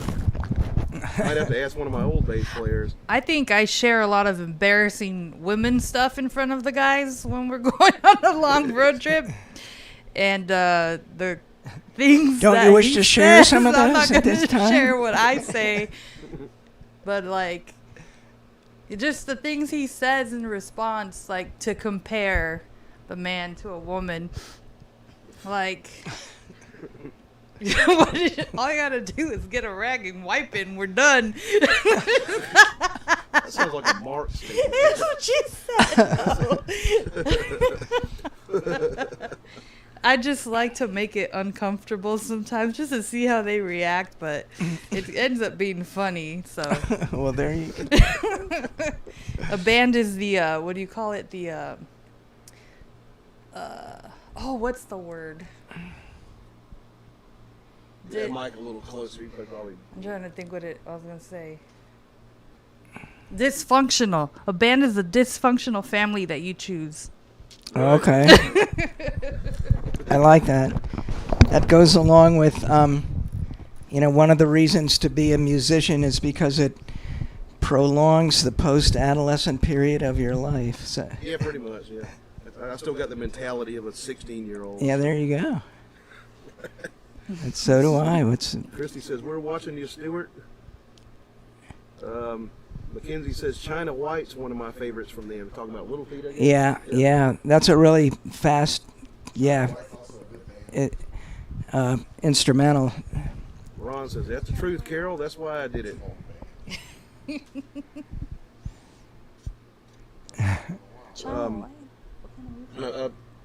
What kind of Spinal Tap stories do you have? I've got a couple. I've got a few. I mean, I'm a big fan of Spinal Tap, so I thought we were going to go into that. But do I have my own Spinal Tap moment? Let me see. I know that the thing is, all the bad things that happen, you try to push them back, and then you're like, what happened? And then it's like, oh, I should have told him about that one. But gosh, I've had some weird travel moments where my car broke down on the Memphis Bridge I was leaving Stamford, Connecticut and driving to Houston, Texas, and my car broke down right on the Memphis Bridge during rush hour, like on a Thursday night or something. That's terrible. It was a total nightmare. And I was in a 1975 Pinto wagon, but it was like 1984 or something. So the timing belt went on it, but I was lucky enough to get rescued by a Christians who had tow trucks, and they wouldn't take a donation. I'm like, don't, and they're like, no, we're doing this as a Christian gesture. It was wonderful. Took me to a gas station where these two guys were still hanging out, and I'm like, I need a new timing belt, and they're like, oh, well, it's going to cost you this much, which is hardly anything. Mm-hmm. And they did it, and I was gone. Like 3 hours later, I was back on the road. That could have taken 24 hours or more. So I was lucky. That was a thing where I was really lucky. I'm wanted. I'll never forget. Also, I got a speeding ticket in Louisiana when I was on the road. My mail used to go back to my parents' house, and so the speeding ticket goes to my parents' house, and I hadn't paid it, so there was a warrant out, and that goes to my parents' house. And my father opens my mail and decides what he's going to mail to me at whatever hotel I was at somewhere on the road. And so I get to thinking, what are the mail packages? And I see it's like, oh my God, my father opened this and saw that there's a warrant for my arrest in the state of Louisiana. So then I talked to him later that day or something. I'm like, yeah, Dad, don't worry about that warrant for my arrest in Louisiana. He goes, oh, I'm not. You're all grown up now. One thing about Edward is I've never seen him drive. I've never seen him behind the wheel. I was behind y'all one time when y'all were on the way to my house. Really? Yeah. I got behind y'all in my Jeep, yeah.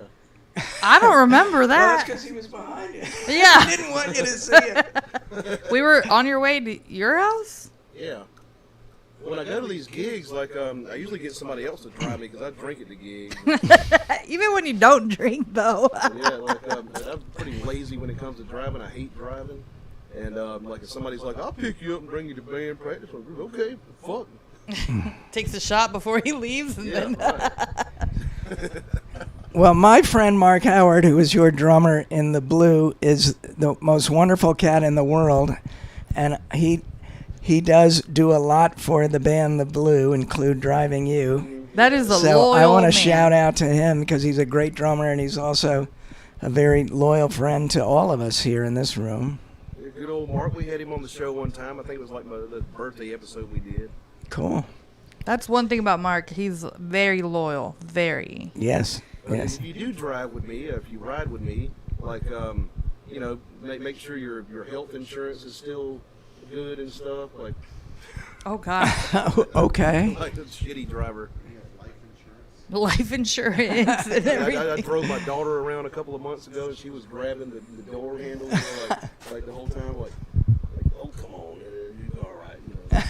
You better get Affleck if you're going to ride with him. I never had an accident in my life. I just drive kind of jerky and shit. Oh. That suits your personality, driving jerky. Ba-dum-bum. Let's see, one of my Spinal Tap stories. Let's see. I opened for a bingo game. It's pretty recent too, actually. Like, yeah, you know how like Spinal Tap opened for a Punch and Judy show or something. Yeah. I told them puppet show, and I told them Spinal Tap, then puppet show. And I told Josh, like, we just opened for a bingo game, man. Are we Spinal Tap now? Shit. We got up there and played some acoustic stuff, and we get off the stage and they start setting up a table. I'm like, what are they doing here? Oh, there's going to be a bingo game. Okay. Damn. Like, plenty of old people there. But let me see. A Black Hole Ford says, OMG, it started at the beginning. I've been chatting with the past. Ron says, maybe the baby Jesus he had found in his car takes the wheel. Oh, no. The baby Jesus was taped to my door, like my front door. Steve-O says, totally different China White blues rockers. Talking about a song the Scorpions did, I think. Oh, yeah. SD says, trying to take them in the parking lot, though, you get pepper sprayed. Blues Rocker says, no, it's better. Steve-O says, definitely isn't better, but that's cool. Blues Rocker says, my sister years ago was hired to do a gig for a Freemason lodge. Never done the Masons, yeah. I've done the Hells Angels. Let's play some actual blues here. So we played some music a while ago on a blues show. Oh, thank God.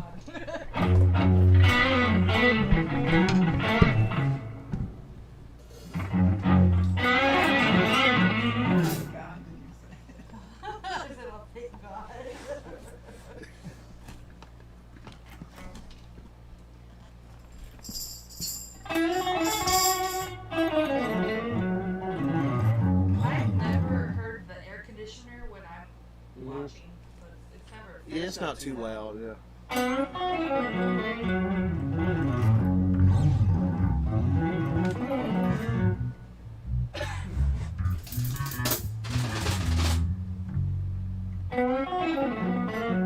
Okay, what's a good one here? You don't sing that, I ain't drunk, I'm just drinking tune, do you? I don't know the words to it. Okay. Yeah. That's one Josh sings. Okay. Blues Rocker says, give me some lovin' to Blues Brothers. I used to know that. It's a little high for me. Wait a minute. See if I can do an E, maybe.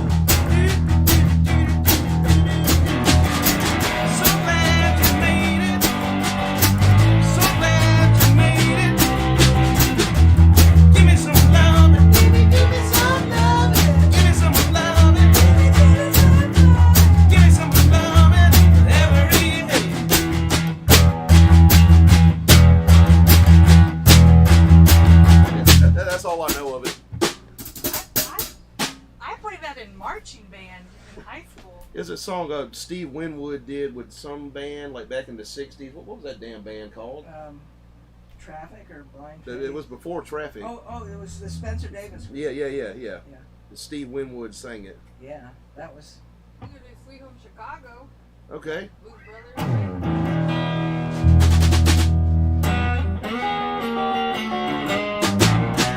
Come on, baby, don't you wanna go? Come on, baby, don't you wanna go? Back to the land of California, to my sweet home.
Chicago.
Chicago. I'm going to California, back to the Moon Highway. Somebody will tell me that you need my help someday. Hey, baby, Baby, don't you wanna go? the same old place to my Sweet home, Chicago.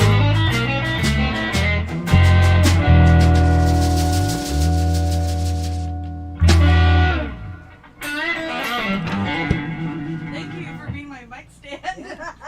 Right.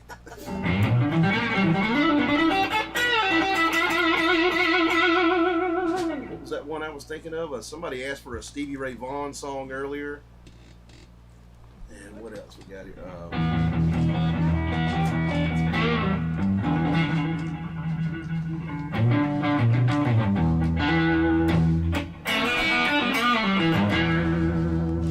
Yeah, let's try Cold Shot. Shit.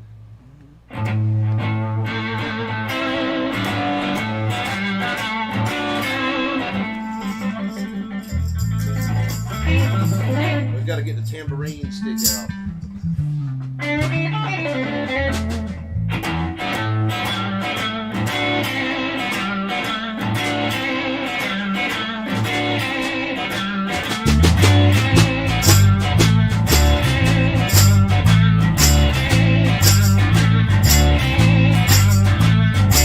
once was a sweet thing, baby.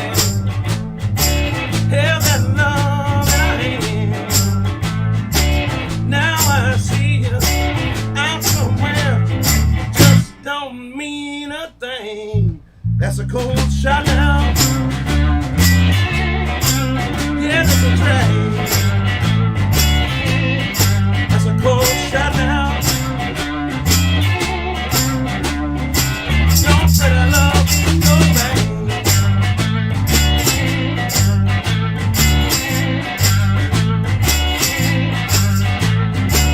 Remember the way that you look. Do anything that I say. Now I reach, kiss your lips. Don't give me the time of day. That's a cold shot now. Yes, the train. That's a cold shot now. Don't say love so bad. So sad.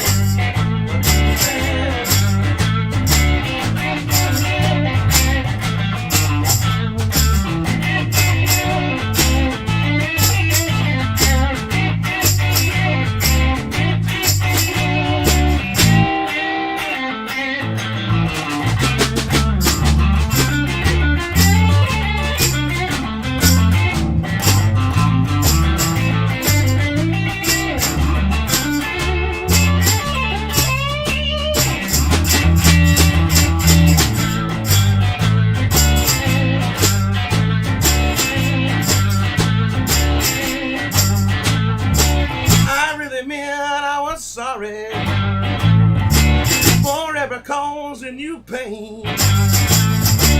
showed your appreciation by walking out anyway. That's a cold shot now. Yeah, that's a drag. That's a cold shot now. Don't make love, don't bang. Bad. So sad. Bad.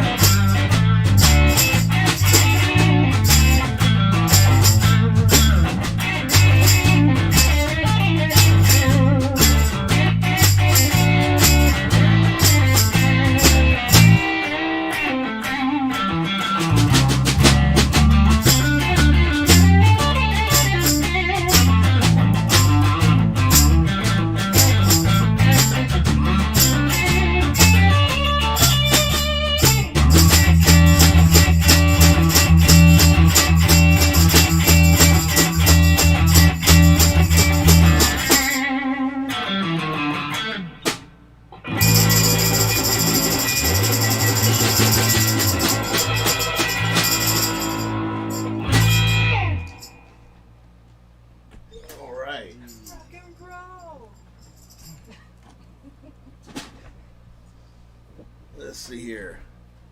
Somebody said stack a Lee. All right. Might can work something up on that one. Might do this one at the acoustic gig next week. All right. Call. Lift your stool up there real quick.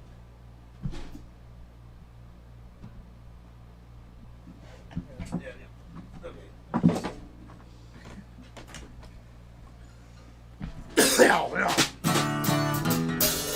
Let me see if this thing's tuned to you. Pretty good.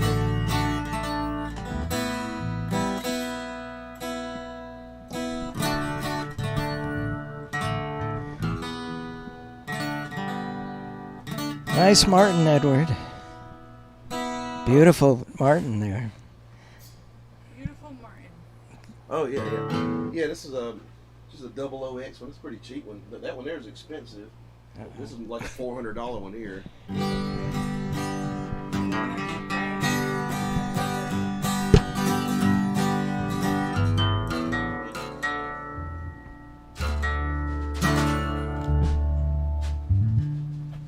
This is probably going to be in E because I need a capo here.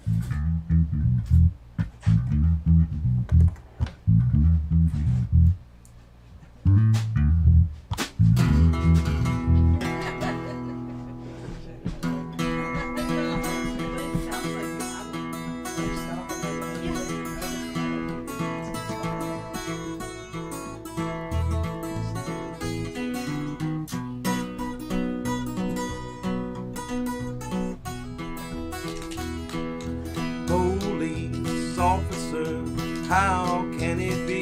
You can rest everybody but Crew Stackley. Oh, that bad man. Oh, Crew Stackley. Billy the Lion told Stackley, please don't take my life. I got 2 little babies and a darling loving wife. Oh, that bad man. Oh, Crew Stackley. What do I care about your 2 little babies and your darling loving wife? You done stole my Stetson hat and I'm bound to take your life. Oh, that bad man. Oh, Carew Stackley.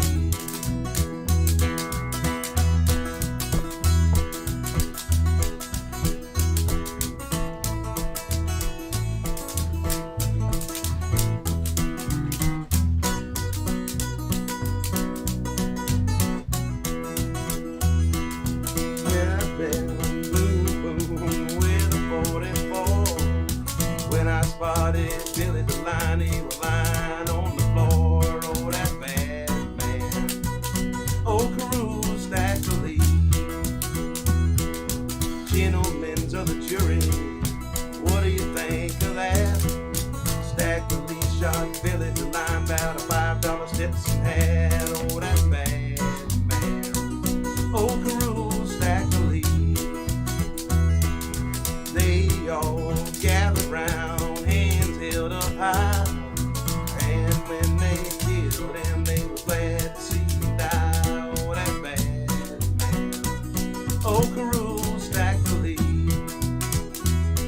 that bad man. Oh, Carew, stack the lead.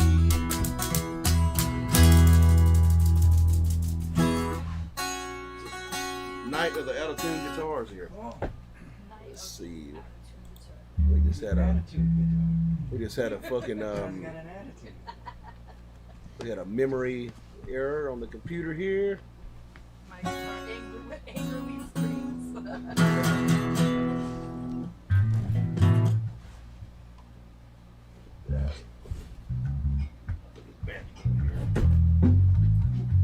Too many guitars.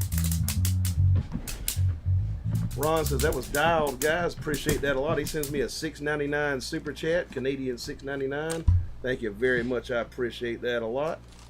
If y'all feel like showing me some love, send me a super chat. My Cash App is. I'm just kidding. I think I got a Cash App now. Caroline A. Lopez. Yeah, look up Carol on Cash App. Send her something.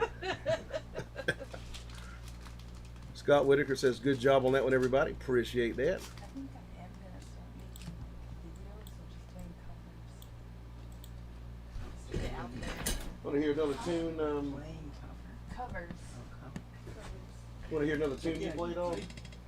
Some of these people that you can play. These are What? Says, want to hear another tune you played on? Ron says Black Hole Forge sent one too. Let me see. Oh, Black Hole Forge sends me $2. Says awesomeness. Thank you very much for that, sir. I appreciate that a lot.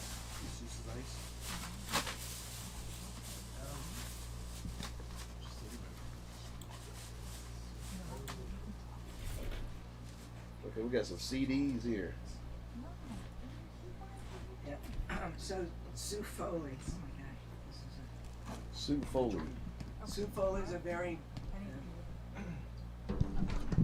Some of you might have heard of Sue Foley. She's still going strong. Actually won Female Blues Artist of the Year for one of the big societies. And she's an amazing Telecaster player who, when she was extremely young, she went from Ottawa, Canada, after hearing Memphis Minnie, and was so taken that she started playing guitar, got pretty good, and when she was just like 19, 18 maybe something, she went down to Austin, and this is when Austin was at its peak. And so she was in on that scene early, knew, the Vaughan brothers, still her and Jimmy Ray Vaughan play together and sub for each other all the time. And there's a famous club down there called Antone's, and it's celebrating its 50th year. There's going to be a PBS special. I think it's one of the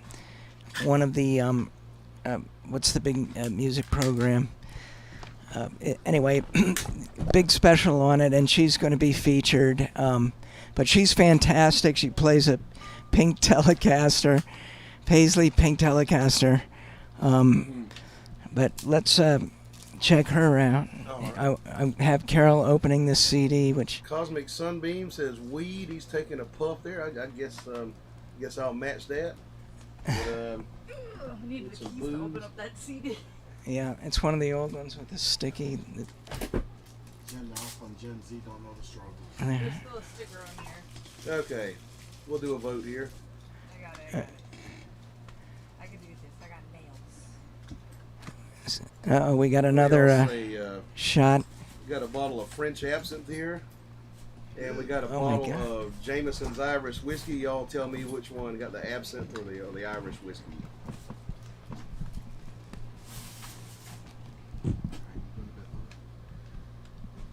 Alright, I got it open. If I make the Absinthe, I'll make these fuckers take a swig. You have to mix it with water and shit.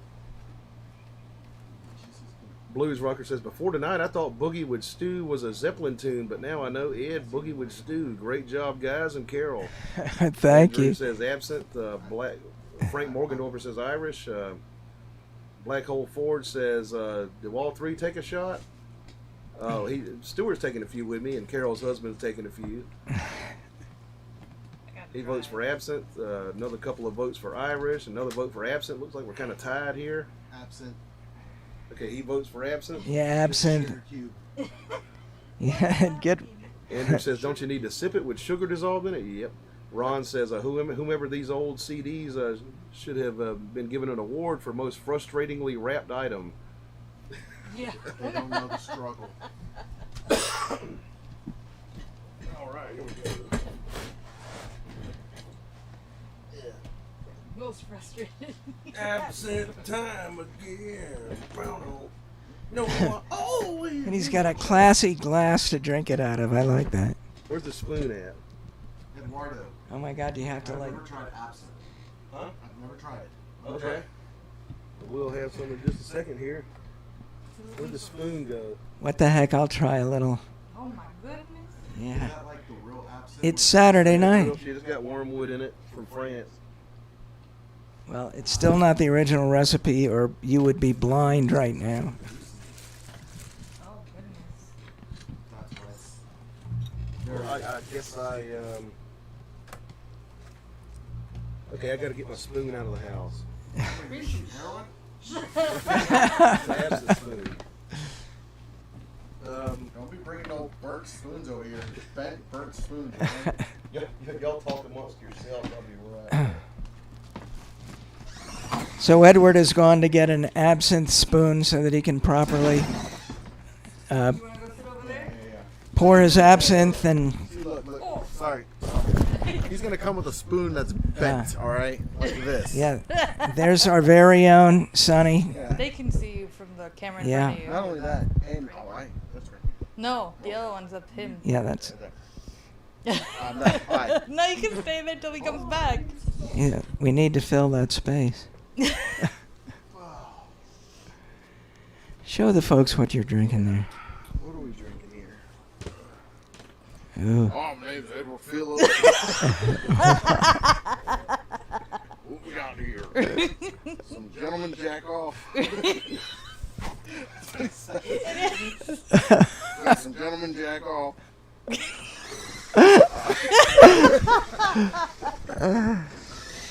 And we got some lucid. Which one do you want?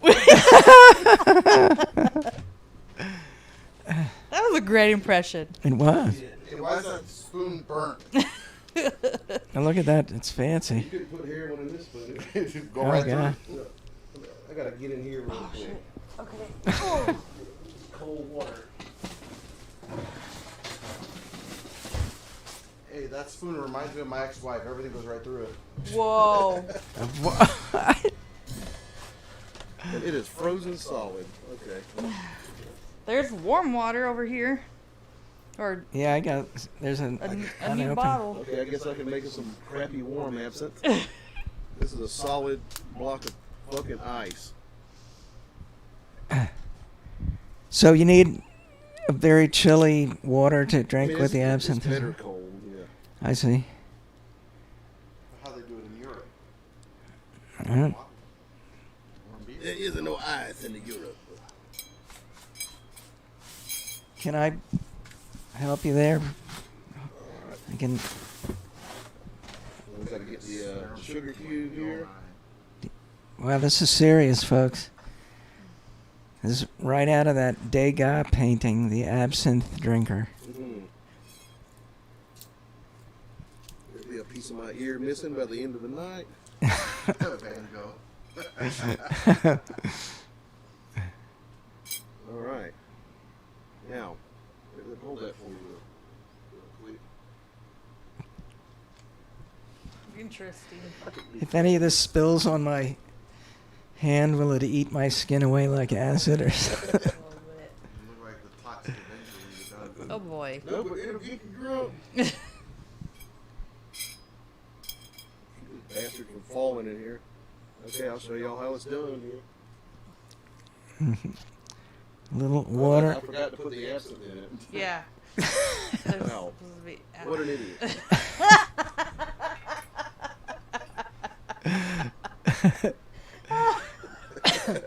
It's all right. It's not too late to Already make messed it up, work. and now he's taking absinthe. That looks more yellow than chartreuse. But who am I to judge? It's got like a pale green color to it. If you see absinthe and it's like Christmas tree green, Probably bullshit. Actually, that's a little much. There we go. Yeah, not let him know.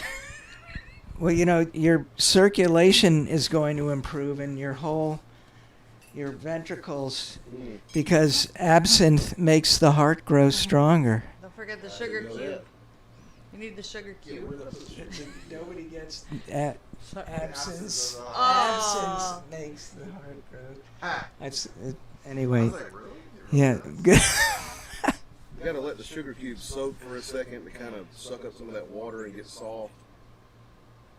Kind of like my head. Ron says bright green absinthe is poser shit. Yeah. If it's bright green, it's probably All fake. right, yeah, well, this looks like dog piss, so I guess it's the right thing. Right? Yeah. Black Hole says a burnt spoon cooking with Ed. Not me. I don't do the fucking hair on and shit. No. Sonny was just giving him a hard time. It just looks like it, but Never tried it. Never tried heroin, crack, or meth. Did every other drug. Let's see. Yeah, you just gotta let this water drip over it. Even mescaline? I have done mescaline. Yeah. Like, didn't do a lot. I was kind of scared of it. Fucked up trip. Let's see. Let it sit for just a second. I more. never knew about this. You see, when the water hits it, it turns like cloudy. Just like Greek ouzo does the same thing. Mm-hmm. Dehydrated urine.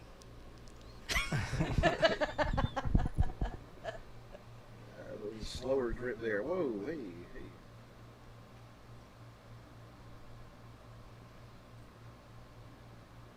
There we go, yeah. Nice slow drip. That's what she said.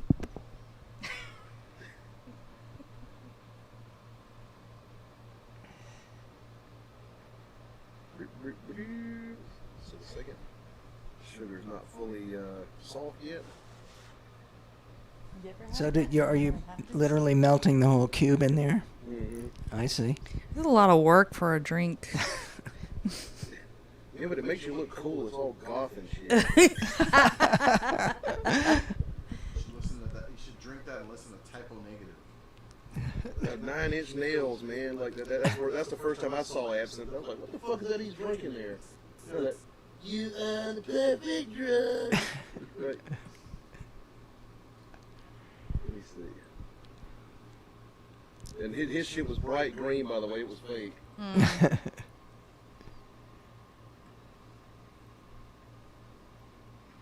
don't think I need all that sugar. Well, yeah, I'll let it dissolve there. And you just kind of yeah, you do the little ritual there, and then you stir it around. It looks like dirty. Like dirty goat milk. We all saw that video back in the day. It's like, what the fuck is that? The Trent Reznor's drinking, man. I want some of that shit.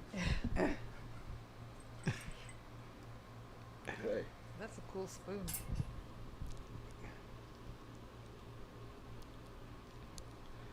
Hey, that's pretty well balanced.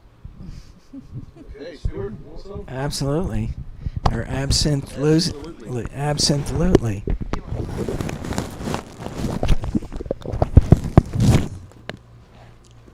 Blues Rocker says, who's Sonny's favorite punk band? If I had to pick, I'd say Misfits. Yep. Tastes like licorice. Hit it right on the head.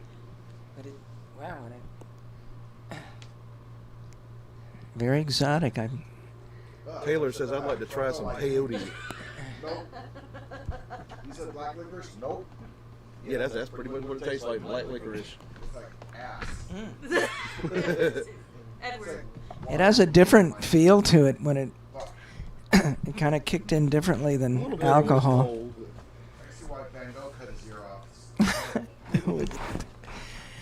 but they developed like a reefer madness type of thing about absinthe back in the day because the wine growers in France, like it was competing with them and shit.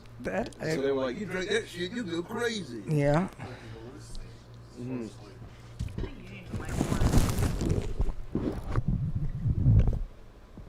There we go. Just sip on that for a while.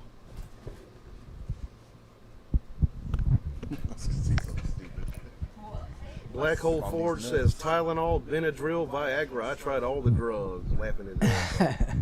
Ron says Native Americans will hook you up. Talking about peyote. Taylor says thought you were supposed to set that shit on fire or something. No, that's some weird shit they came up with in the Czech Republic, and it's kind of fake, like they do it for tourists and stuff. Steve-O says I see what you did there, Stuart. SD says, I don't like to get real personal when I'm wrecked. Let's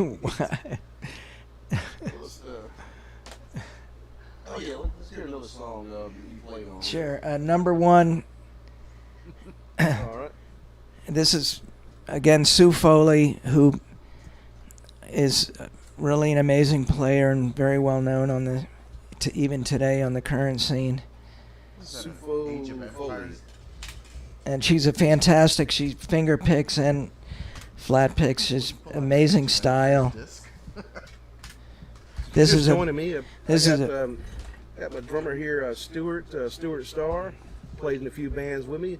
He was a session drummer. Played on a lot of blues albums. Played on a lot of all kinds of albums. But here's a track he played on, an album he played on actually with Sue Foley. This is this track is called Highway Side. This is very early Sue Foley. She's still going today. Yeah, number one. All right. And she's just a phenomenal player. A lot of people out there, I'm sure, will know who she is. Let's hit it.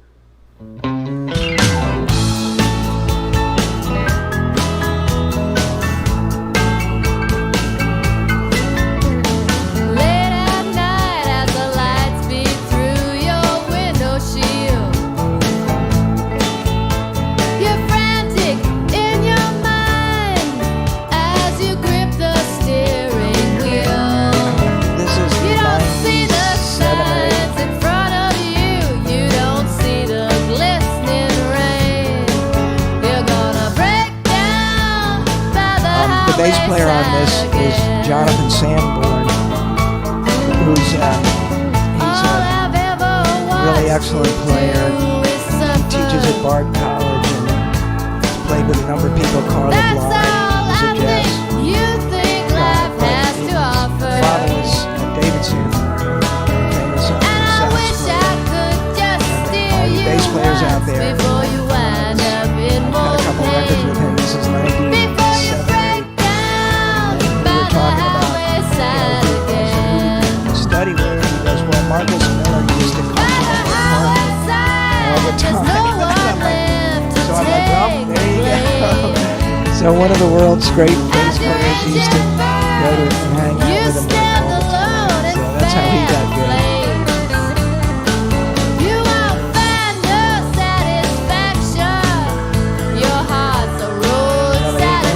I was doing it.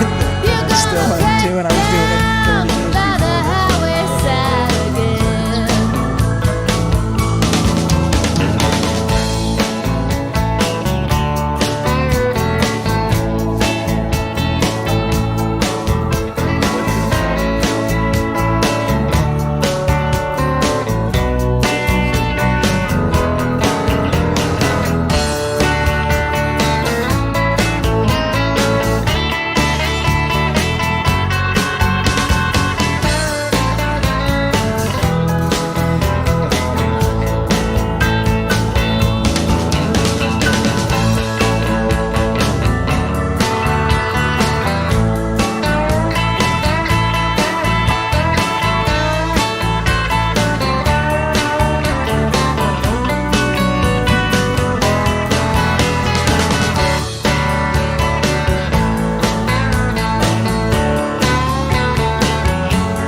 course, is Elton John, the guy who wrote That's Why They Call It the Blues.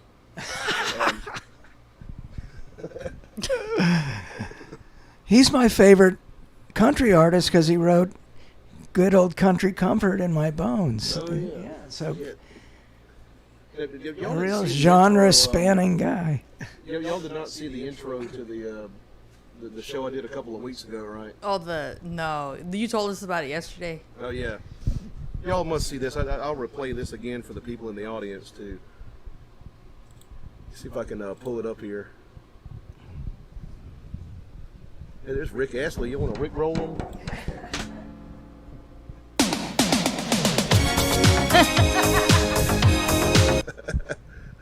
Rick rolled. Okay, yeah, the Foo Fighters actually Rick rolled a live audience. They brought out Rick Astley himself. Yeah.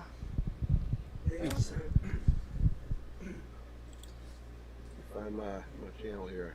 I thought that would, the guys got to have a sense of humor about it to do something like that. Yeah. Great. Of course, he probably a millionaire from this song. I think I saw a video where he was talking about he never knew that he was like the Rick roll. Like he found out, someone told him, and he was like, "Oh, okay." Yeah. He had no idea.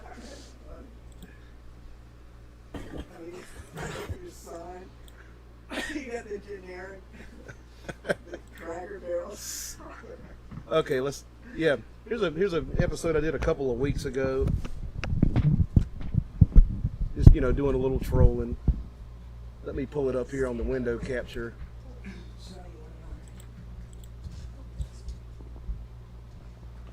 Where is it?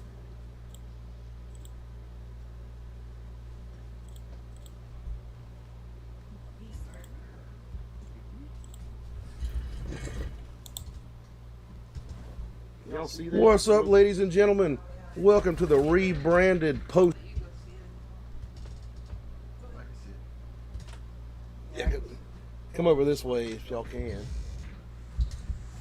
Are we still on camera? It's got this window on there. Post-modernized electronic juke joint. I got all of those damn antiques out of. Let me go back to the beginning. What's up, ladies and gentlemen? Welcome to the rebranded post-modernized electronic juke joint. I got all of those damn antiques out of here. They were kind of outdated, kind of obsolete. And in fact, I think that damn RCA radio I used to have back there was like probably racist or something. But yeah, actually had a discussion with my manager this morning. Pictured here, Wendy, that's her. Yeah, we actually talked about revamping the show a little bit, modernize it, trying to appeal to like a wider audience. So with that being said, let's do a little bit of blues music now.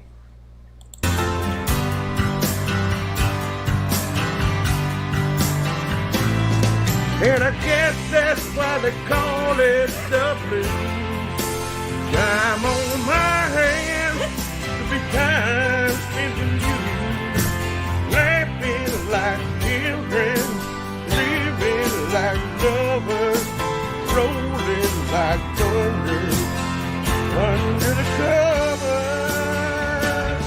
And I guess that's why they call it the blues. Sonny Boy Williamson on the harp there.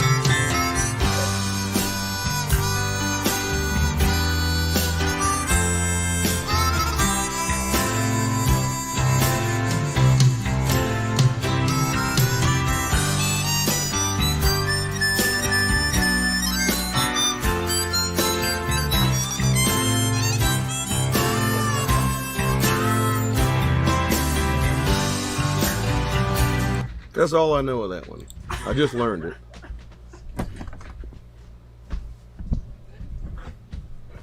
Okay, let's see how this rebrand is going down with y'all. Let me see here. Let's see if we attract a wider audience.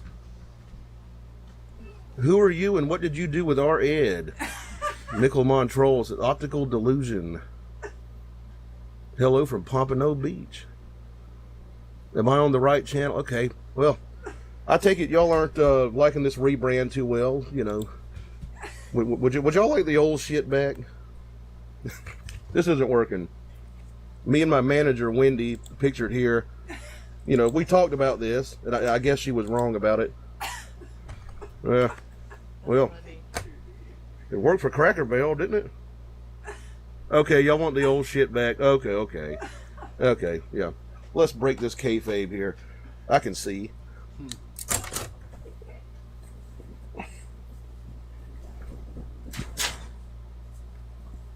Guitar tuner. Tear this fucking shit down. Is this what you backwards ass hillbillies want? Here we go. Backwards ass hillbillies. Mountain Dew drinking son of bitches.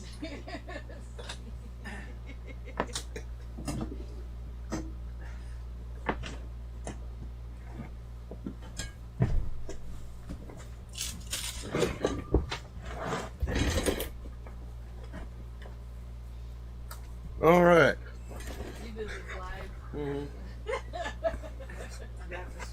Back to the old, outdated, fucking hillbilly bullshit. Okay. Hillbilly bullshit. Steve-O says, now for some John Henry. All right. Yeah. So. That's great. Oh, that was hysterical. So if if y'all didn't see that like a couple of weeks ago, yeah, that was a little thing I did. You know, my new manager, Wendy, pictured right here. You know, she good old Wendy. Let's see what we got in the chat here.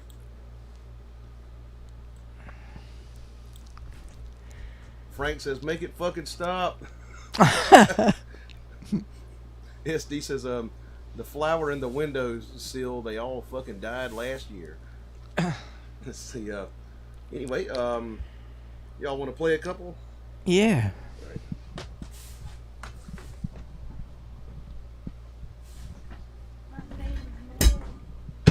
Look, the wheel just came off. Off your chair? Oh, yeah.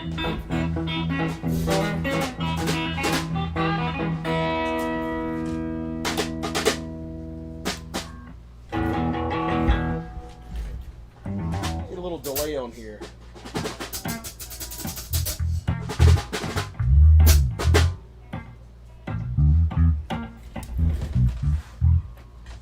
Anyway, by the way, super chats are the life of the shows. If y'all feel like tipping me, like throw me a little money in the tip bucket, that's the $sign at the bottom of the chat there. I would appreciate that a lot.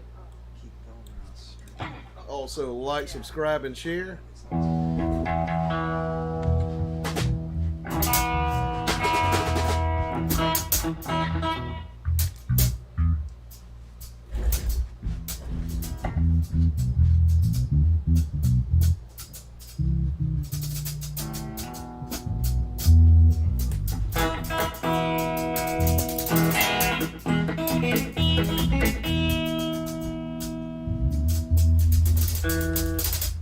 Give me that E string. Okay.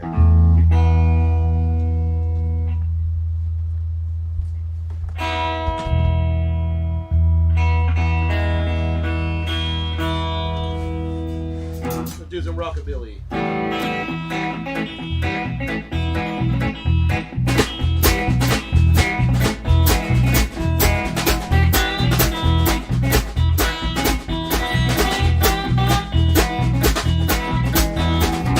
Train I ride.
my baby, but she's mine, oh mine.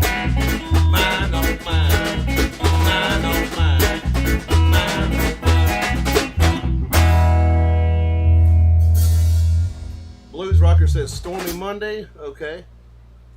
Let's see. I know a little bit of it.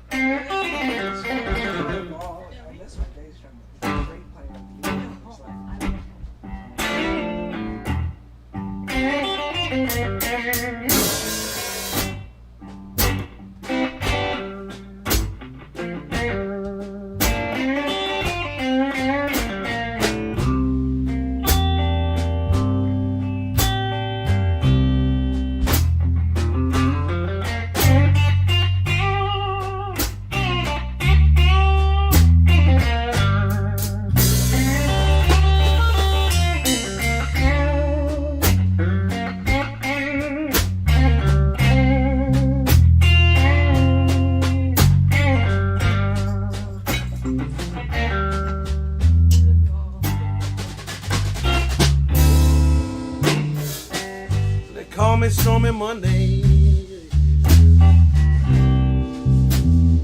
Tuesday is just as bad.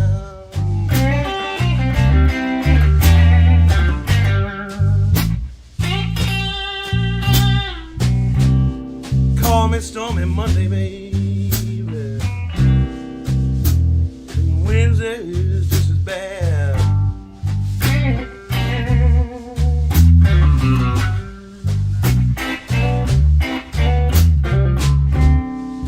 Wednesday's worse, baby. Thursday is just so sad.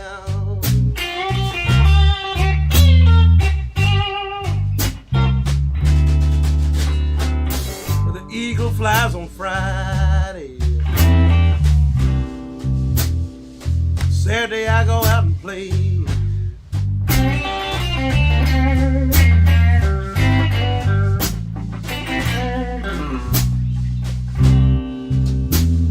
Flies on Friday. Saturday I go out and play.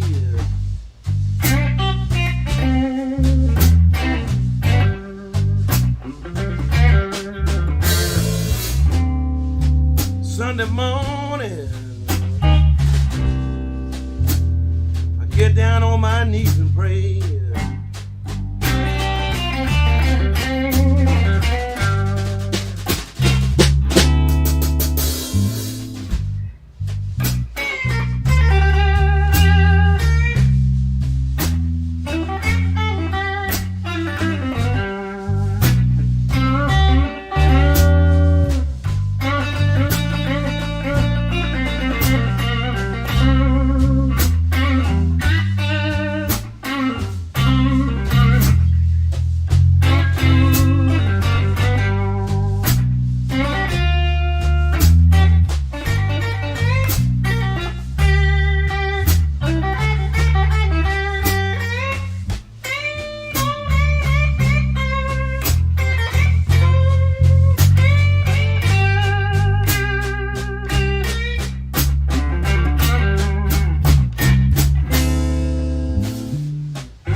Stormy Monday.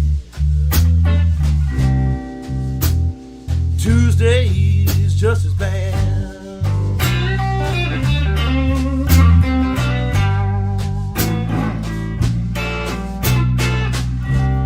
They call it Stormy Monday.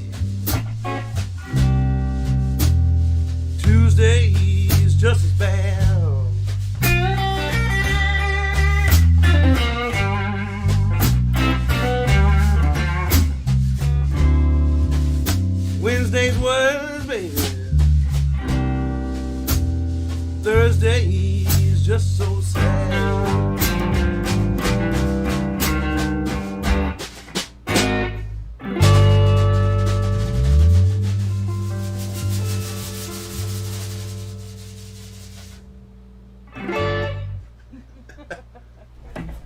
Yeah, okay, Stormy Monday from memory there.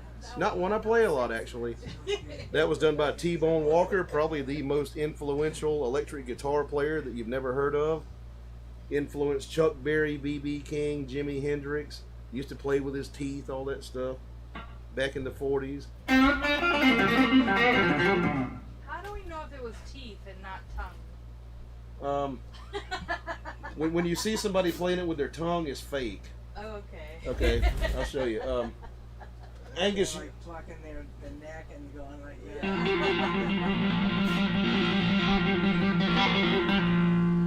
you'll see Angus Young do this sometimes. He'll go. It's fake. Okay, when you play with your teeth, it sounds like this.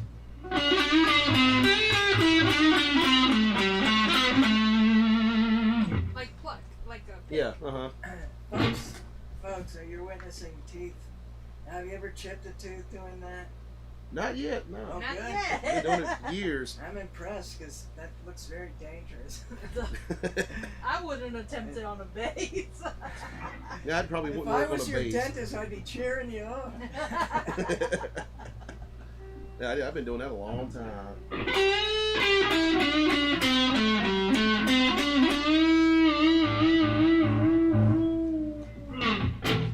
Eat that. Yeah.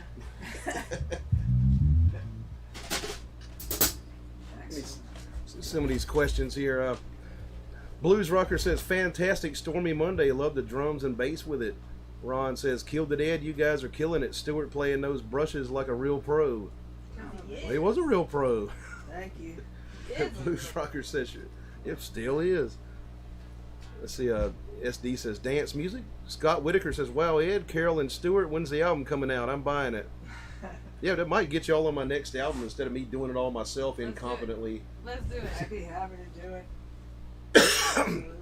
it. You've heard my last record, right? I mean, the drums on it are kind of a bit primitive, maybe. Well, you know, that's. I thought you did a very good job, actually. I mean, But, a little inconsistent on the kick drum. I've always been that way. Like I like different volumes, not very consistent with the dynamics on the bass drum. Need a compressor. I compress the shit out of it. I just did it. You're right, though. Blues Rocker says, playing with your gums or false teeth is impossible. Just ask Billy Gibbons. Frank says, the album is a good idea. We might just do one. Let's see. Blues Rocker says, that would be cool. Have them on an album. Yeah, well. So like in your experience. We'd love to do it for sure. Like in your experience, like how finicky do producers get with drum sounds and stuff like in the studios? It depended. I did a lot of very low budget projects, which was you went in and everything was set up. That I used the studio's drums. I might have brought my cymbals in and some snare drum, but it was a beautiful kit. It was already mic'd up and everything and ready to go.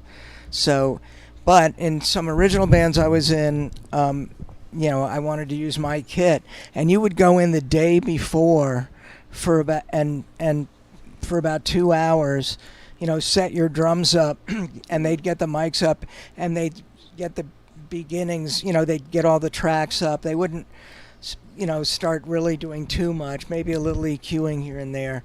And then the next day you go in and you start, tracking. But so it varied, A lot of live off the floor stuff, or like just not that got, published or wound up on some kind of a CD back in the day, as it were. Yeah. But I'm trying to think. There were a few things maybe, but It's like you play into a scratch track or something, a click. Oh, when I was working with Joe, he'd bring in an artist. I did a lot of singer-songwriters. They'd come in with an acoustic guitar and play this, and the drummer, the bass player. Sometimes Joe played bass. He was the producer, and guitar. Another second guitar player. Learn the song, get the vibe of what it's about, and then, track it. Sometimes we'd get tapes, in advance, cassette tapes or CDs that were homemade, and so we'd know what we were doing when we were going in. But a lot of it was like kind of on the spot stuff. Yeah. So, and you take notes and then and you work a tune a few times and come up with something, and then start tracking it. There were other times where we were on a label's dime, and everybody took a break, and the Joe, who was playing bass, and the guitar player, who was an engineer, or the engineer too, or like jump on the drums and play for 5 minutes, because we just start playing a blues or playing some kind of a shuffle or something. And I do that and just lay a track down like that, and then and they would have recorded it for our project on the dime of the record label because we snuck it in. So there was stuff like that went down. Mm-hmm. But I was just I was like a C class. The A guys are all the guys on the records you heard and things like that. And I was just getting in on the end of before the whole digital thing was happening. Although there was already machines and Pro Tools was already out and all that. Yeah, oh yeah, well I went through all of that stuff. Oh my God. But I remember, recording back in the day, analog, you got your 3-inch, 24-track 3-inch, and that gets bounced down to a 1/2-inch, and they'd cut, the guys who were engineers could cut tape. They'd physically have to line the tape up, if they needed an edit. It's like, oh, you were too late on that snare drum hit. They go in, literally cut it and move it over. In Pro Tools, you just bounce one thing. Yeah. They had to physically cut tape to the perfect length that it fell in where it was supposed to. And there were guys who were just masters at that, some engineers that I worked with. My experience with a tape machine, complete nightmare, doesn't work half the time. Well, they maintain them, these things back in the day, the studios, they had maintenance, people, but they were running all the time. There were people recording in them all the time, famous people. I used to hang out with, Gary Moore was recording in the same studio I was, and he'd pop in during the day. Cool. Yeah, and he'd hang out. So you'd hang out with him. Yeah. Southside Johnny used to record in Merrimack where I used to. So you'd bump into some of these people. It was fun. I was watching this David Gilmour interview the other day. And he said, back in the fucking early 60s, I can't do a British accent. He's like guys in Abbey Road, the engineers used to walk around in white coats like they were in a science lab, and they would keep a pair of scissors in their pocket. For they edit. didn't even have cut boxes for the tape. They would just take scissors and snip it. My dad, he's a recording engineer. He had his own home studio. I wouldn't call it a home studio. It was a professional recording studio, but he converted our garage into a studio. Uh-huh. And when he used to use analog, and I remember he would cut it, and he was very good at it. Oh, that's so cool. That's so cool. That brought me He did back. all analog too, He how did many at tracks first. was his machine? I don't remember. I was little. Oh, yeah. I don't remember. By then, probably the highest end you could get was probably 24, right? Yeah, that was the norm. I want to say But he had 18. and then or I was, there was a famous board, a company that makes soundboards for studios called Neve, and that Neve is kind of the Rolls Royce of the deal. And the whole the console, and this place I used to record in Norwalk, Connecticut, had it the one that was in Bearsville, and that's the one that recorded "Bad Out of Hell" by Meatloaf and There was a moth on me. it was a "Bad Out of Hell." Yeah. And you know, a bunch of Todd Rundgren stuff, and so I got to record on that board, and you know, you hear the playback, and it was fun. That was back in the day when big studios. That's going the way of the dodo nowadays. Oh, it's they've been gone. Yeah, I mean that's business has been dead for 25, 30 years at this point. Seriously, I remember it was sad when a lot of them started having to go out of business. You know, they big studios. And anyway, he says, "Does Stewart play guitar?" I know a lot of drummers who do. no, I have an acoustic guitar and an electric guitar. I can fiddle around with them, but I would never do so in public. I only play the guitar in the shower. So I've heard Carol do like a little bit of Blackbird on the guitar. I do. Yes. I played drums for a while before I played stuck to bass. Johnny on the spot. No way. Are you for real? Yeah. I can try. I'll probably tear it apart. Can you hold my bass? Are you okay with that? I don't have my stand. You can just put it on. Oh Lord. what do A you? little bit of it. We got to get you in the picture here. What do you want to do? Oh shit! I forgot to tune it. Yeah, gotta tune down.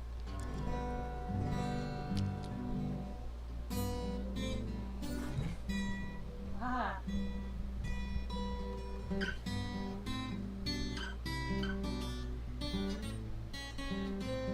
He says, "Does she sing it?" Yeah, right. Blackbird singing in the dead of night. I don't know the rest though. Take these broken wings and learn to fly. I forgot it, but I forgot the rest of it.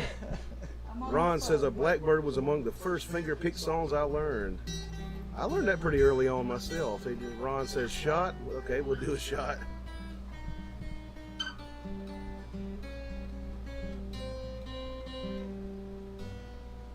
There. I was telling somebody last night too. She can actually do the Queen of the Night aria by Mozart from the Magic Flute. Does it perfectly. Hits the high Fs. Do that for me.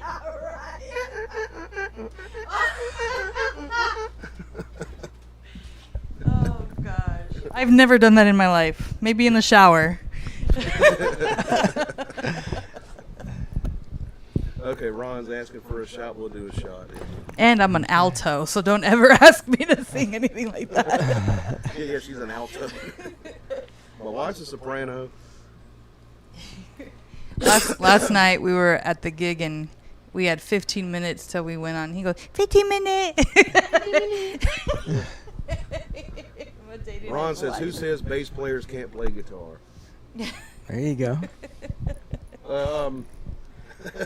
Sonny, like what should we vote on here, like shot wise? You can either do whiskey or the artesian spring water. Okay, I got plenty of whiskey down here. You look really cool, dude. I think you should be a bass player. Let's go down to the gutter and bring out the wild turkey. He likes to chase it down with that wild turkey liquor. $22 bottle of liquor. Wild turkey bourbon whiskey or Carolina spring water? Y'all tell me. I'm not related. Mm. Where did my phone go? Blues Rocker says, never learned much finger picking. I finger pick Revelation Mother Earth by Ozzy and Brain Damage by Pink Floyd. That's two I don't know there. Blues Rocker says Stairway, but everyone learns that one. SD says guitar players, bass leaves me flat. Victor says both. I can't do both. I got a meeting tomorrow. but I think the lady we're supposed to meet tomorrow said she was a mezzo, I think. So she should like blend with you pretty good on harmonies because you're an alto. Does she play keys too? That she bangs out some stuff on acoustic. Oh, okay. So, yeah, I'm probably gonna take keyboard duties. Okay. But,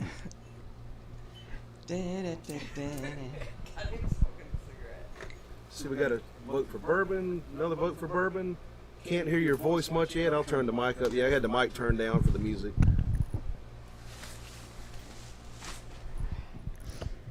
So, a vote for Bourbon. SG says, Paul, genius bass player. Ron says, not going to do that to you, Ed. Drink that sour mash. Blues Rocker says, need your mic back. Should be able to hear it now. Clear, that is. Okay. So we got 2 votes for Bourbon and 1 vote for the Carolina Spring Water. I was going to mention something about what you were talking about with the producer. I think you said his name was Mike. He played bass on the track. Joe Ferry. Joe Ferry? Yeah. Did you know that bass players make the best producers? I didn't know that. I didn't know that. I read an article somewhere about it. Need a few more votes here. Tied with Bourbon and Clear stuff. They said because bass players pay we attention. got 2 for Bourbon and 1 for What Clear. else is going then? Yeah, they have to. Yeah. Yeah. And I've also learned, because I went to school for audio engineering, I learned that miking, it's all based off of the engineer or the style of music or what the band is actually going for or whoever's going to record. I've heard of, they've only used overhead mics, and then there's details of every single drum cymbal. Being mic'd. Yeah. Mm-hmm. But I've never dabbled with that, so. Another vote for Clear. We're tied now. It depends. Blues Rocker says a little louder on your The mic. stuff I was Stu doing and back Carol are in the 90s, perfect. that was highly mic'd. Are we too loud? I I think I'm not loud enough. was highly mic'd. So. Oh, here's a tip here. Like, if you want to find out if somebody sucks or not, like especially a singer, ask them what their vocal range is. If they don't know, they probably suck. They're probably like a karaoke singer. But that was one of the first questions I asked you. Like, I was like, what is your vocal range? What did I answer? Said alto. Okay. Yeah. I thought you meant like what note can I hit? Because I know I can hit a C. C sharp is pushing it from middle C on the piano. Yeah. Uh-huh. I don't know how low I can go. Yeah, that's it's like just little questions you ask like people when you meet them for a band. Like you can find out if they actually know anything about music and What we're shit. talking about. Right. Let's see. Scott says, "Okay, it's settled. Carol will produce the album." Okay. Somebody break this tie here. We're tied between Wild Turkey Bourbon and Carolina Spring Water. Blues Rocker says, know any disco or funk? I guess that's directed at Carol. Spring Water. Yeah, she knows a lot of funk. Okay, let's see. Sonny says Spring Water. He broke the tie. Let's do it. All right. I could do some Earth, Wind, and Fire. Hit it. If you want. If Stuart played with me, I'll Absolutely. have a... We're going to need you to sing soprano on this one, Edward. Let me get this from you, baby. Thank you, my love. I'm a high baritone. This one, Let's Through. Oh, no.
Earth, Wind, and Fire. One I've never played before. Oh, good though. Let's do this shot here. Okay, Carolina Spring Water. Cheers. Salute. Kimpai. L'chaim. Skull. All that good stuff. Right down the hatch. Saluda. That Ed Phillips shot glass. Real smooth shit.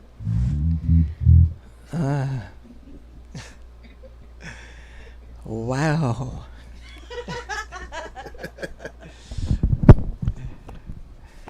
Woo! Need to get some Primus out of you. Some private. I tried to learn. My name is Mud. I haven't dabbled with it since, but You ought to learn like Big Brown Beaver. We'll cover that. okay.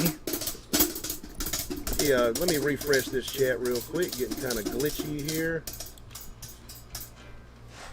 I used to play like Brick House. I was in college. I learned all the funk stuff because I was in the. They call it pop rock, but it was like top 40s. And we played. I did Brick House In about college? 400 times with some They had a band variety like that in bands and college? stuff. Yeah. I went to Citrus Community College for school, for music, and And Orange, you glad you went there? I'm sorry. the big band. I was not in it. I was just learning upright, and they wanted upright. Okay. But they actually play for like celebrity parties. Like Cool. they're very well known. So, like Alan Waddington was the drum like teacher there, and he's played with Gwen Stefani. Wow. He got like all the drummers from the school to be able to play for her at I forgot what award show it was. Oh, cool. Yeah, then they're all very well known out there. So I learned from Cool. some good people. That's so cool. Wow. Wow. Well, that's why you're so good. I'm not surprised. I just had my old man like sitting there like, son of a bitch ain't tuned, damn it. And also, my dad was very strict with me. Like, I mean, I played at church with him, but he was the music director at the church we went to. Mm-hmm. And it's like he expected more out of me all the time. He told me I'm not good enough a lot, that kind of stuff. But Was that inspire you to work harder, or just it did bum at you first, out? and then it was like, you know what, I don't care about you anymore. But it was he had perfect pitch. He knew if you Oh, were gosh. off. He was Oh, that's just, hard to compete with, or whatever. Sure. and if somebody was off, he would look at me like Oh, with no. daggers. I'm like, it Oh. wasn't me, bro. I've got something approaching perfect pitch. It's not exactly perfect. Like I can hear like a note out of tune like as soon as I start a song. Like, oh shit, didn't tune that right. Like, I mean, my old man, like, he, you know, he played guitar all his life, and I got into it about 9 years old or something like that. I was like, teach me how to play it. He was like, all right. So he put a big fucking Les Paul on my 10-year-old lap that was like, you know, weighed like fucking 15 pounds or something. 70s Les Paul.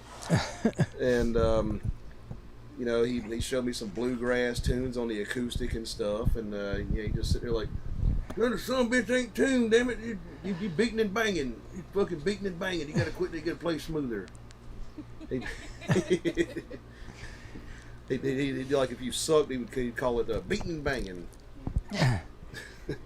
with us, my dad played guitar. He was really good at guitar and keys, and my brother at 2 started playing drums. Like, he just picked up pots and pans, and my dad was like, all right, we're getting him a drum set. Oh, cool. So I was like playing piano and violin, and my dad was like, we need a bass player. So we would jam. Like, our living room had all the instruments. Really? That's And so cool. we would play like the first song I learned to play with my dad and my brother was Back in the USSR by Oh, the wow. Beatles. Sure. And we'd play Led Zeppelin, Deep Purple. Like, Oh, wow. it was fun. Good times. Cool. I think we might try Nowhere Man at some point, since we're gonna have 3-part harmonies soon. Like, you know the bass of that? I think I played it one day. It's I don't remember how it I'll goes. show it to you. It is a fucked up riff. Okay. It's crazy. You probably taught it to me, and I picked it up right then and there, and then I've never played it since. Let's see. We're getting a couple of requests that I don't know. Victor Swinson says "Fool in the Rain." I don't know that one. He says "Highway Star," Deep Purple. I don't know that one either. Smoke on the water. Blues Rocker says, how old were you, Ed, when you got your first guitar, and what brand was it? Oh. My dad had some acoustics. He had like an Alvarez acoustic, and he had a Gibson Les Paul from the 70s that he bought. And that's probably the first guitar I had. Yeah. So he passed those on to you? Yeah, I still got the Les Paul in the house. He passed them on to you, cool. Beat up as hell.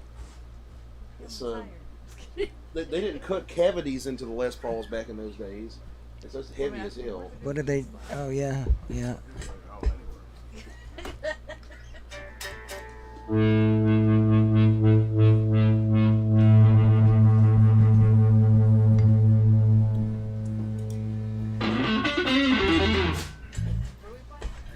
not sure. Oh.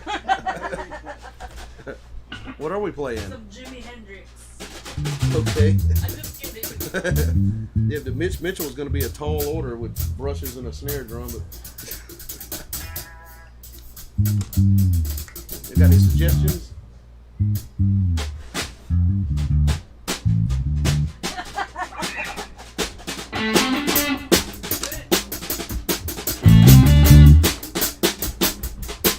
Say you don't care about me, I don't care about that. You got a new fool, huh? I like it like that. I've only one burning desire. Let me stand next to your fire. Let me stand next to your fire. Let me stand next to your fire. Let me stand next to your fire. Let me stand next to your fire.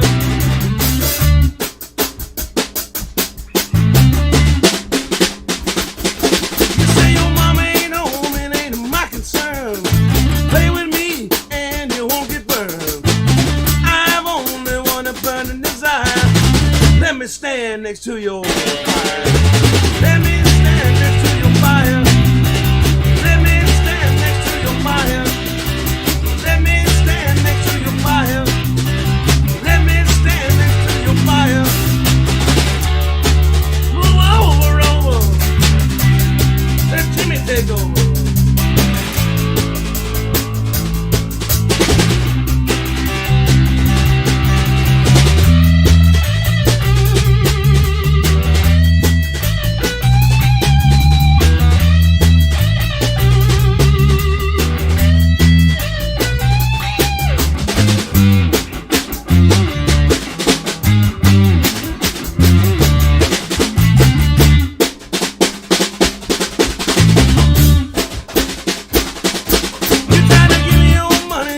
Save it, babe.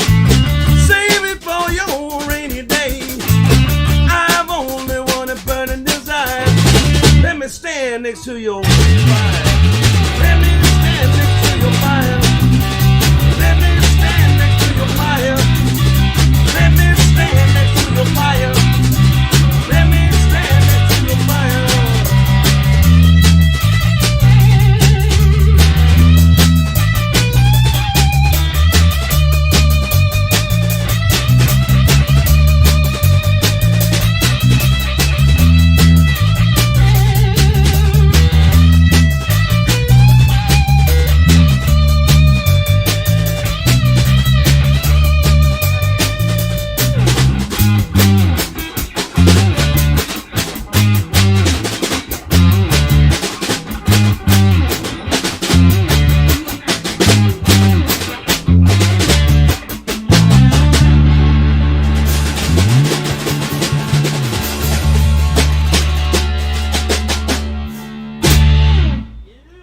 All right, Mitch Mitchell on the damn brushes with a snare drum and a hi-hat. That was epic. I know. Foot and you're like dialing in my foot with like your face. So It's working.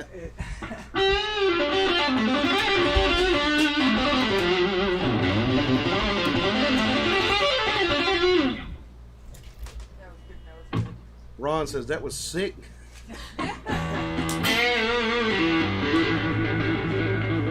Any more? Any more? Let me see. Wish we could play Beatles, but no. Let me see if there's one that can possibly be done in this environment. Hey, hold on. That's one I don't really know all the way through, like lyrically and all that stuff. Nobody does. How about, yeah, look, we can do Tax Man. All right. Oh, yeah. Or even Get Back. No, I don't, that's like, Oh, is it?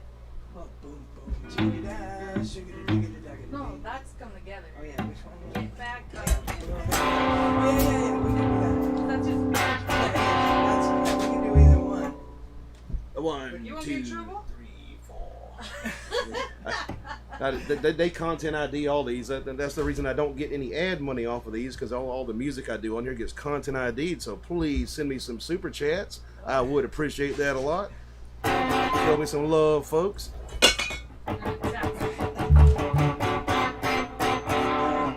These motherfuckers need money to buy bread, because I said let them eat cake. I just spent $380 on 2 pedals. Oh, shit. 1, 2, 3, 4. 1, 2.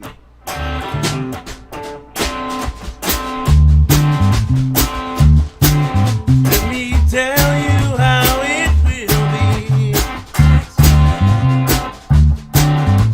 One for you, 19 for me. 'Cause I'm a tax man. Yeah, I'm a tax man.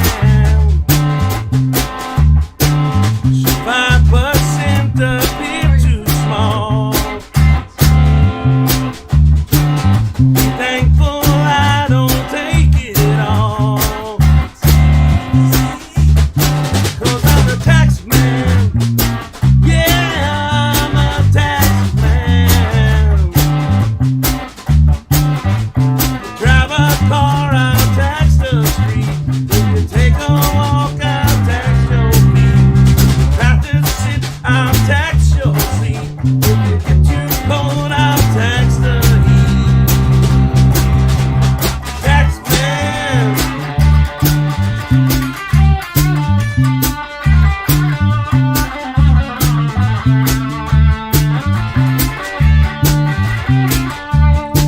Cause I'm a tax man. Yeah, I'm a tax man. My advice I want it for. Mr. Wilson, you don't want to pay so much. Mr. Heath, 'cause I'm a tax man. Yeah, I'm a tax man. My advice for those who die, tax man. Clear the pennies on your eyes, tax man. 'Cause I'm a tax man. Yeah, I'm a tax man. And you work for no one but me.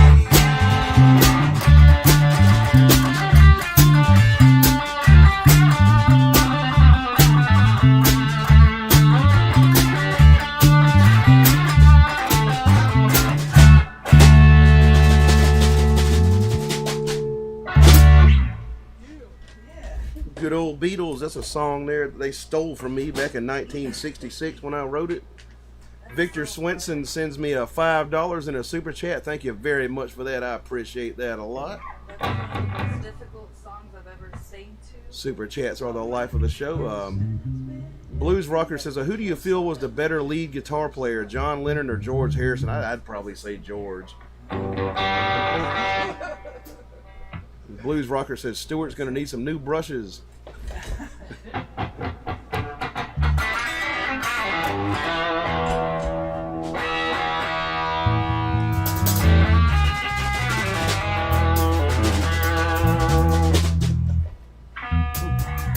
Let's see, what comes to mind here? Let's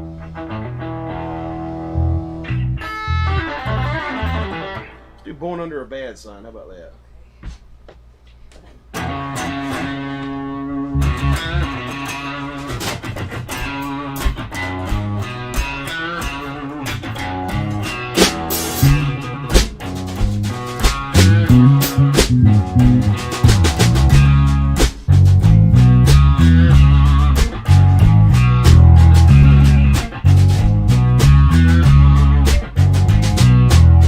Born under a bad sign. I've been down since I began to crawl. If it wasn't for bad luck, I wouldn't have no luck at all. Bad luck and trouble, all I have. I've been down ever since I was 10. Born under a bad sun. I've been down since I began to crawl. Wasn't for bad love, I wouldn't have no luck at all. Go whining women, all I crave. Big bad woman gonna put me in my grave. Born under a bad sign. I've been down since I began to crawl. If it wasn't for bad love, I wouldn't have no luck at all.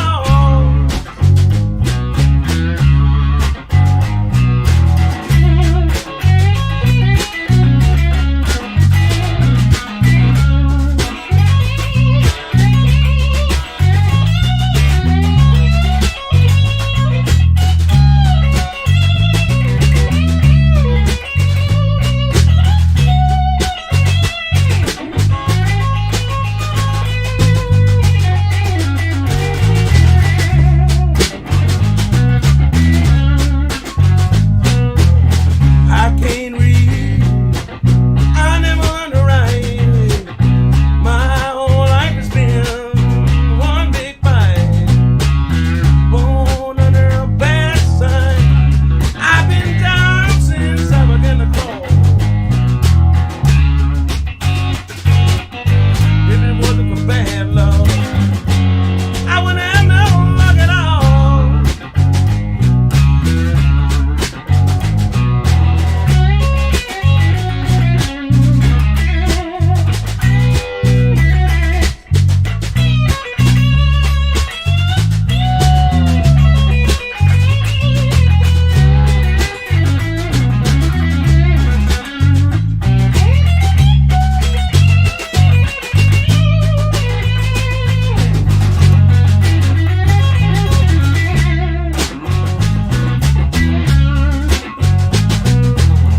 Born under a bad sign.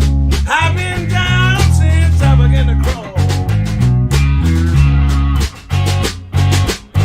If it wasn't for bad love, if it wasn't for real bad love, I wouldn't have no luck at all. I'm a bad love boy. I've had trouble all of my days. Way.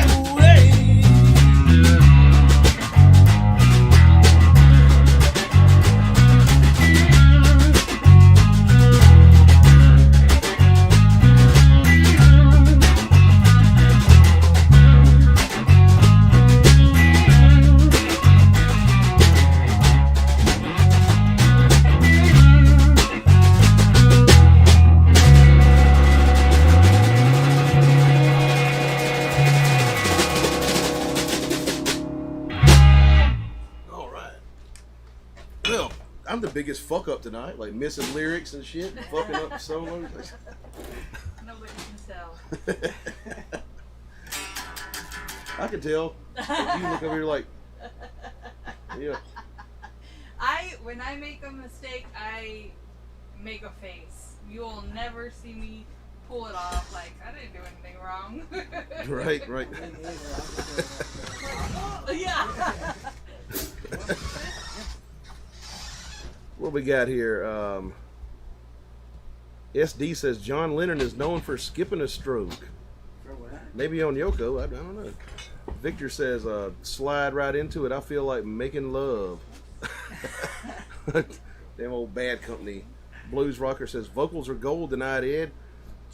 Yeah, but I'm trying not to sing too hard. Like, last show I blew my fucking vocals out. Like, just, yelling like, ah! Right?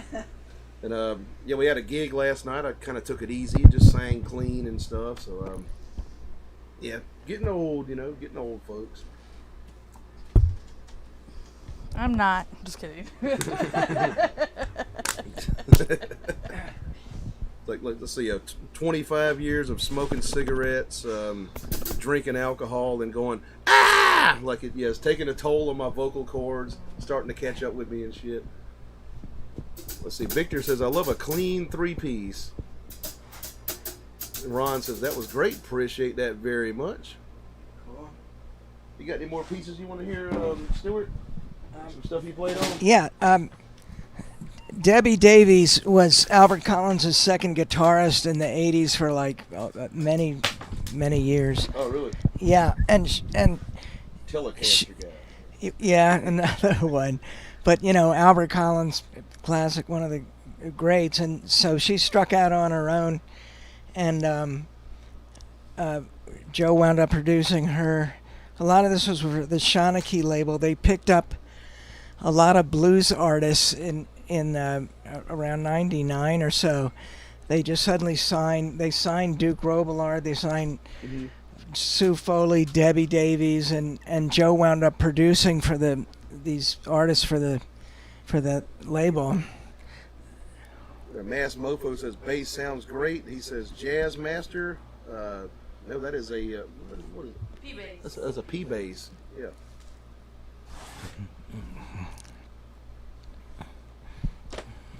Made in Mexico. Let me see which.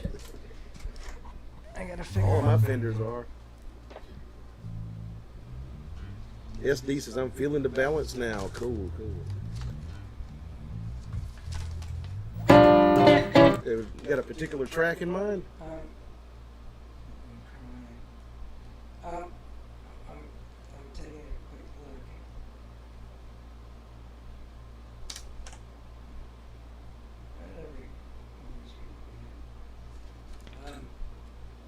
Just let's go with the first track. All right, track one. Here's a record that Stuart played on here, and this is by Debbie Davies. She's a great guitar player. Debbie Davies. Singer. She was Albert Collins' second guitar player. You used to back up Albert Collins. Anyway, I think you'll enjoy this.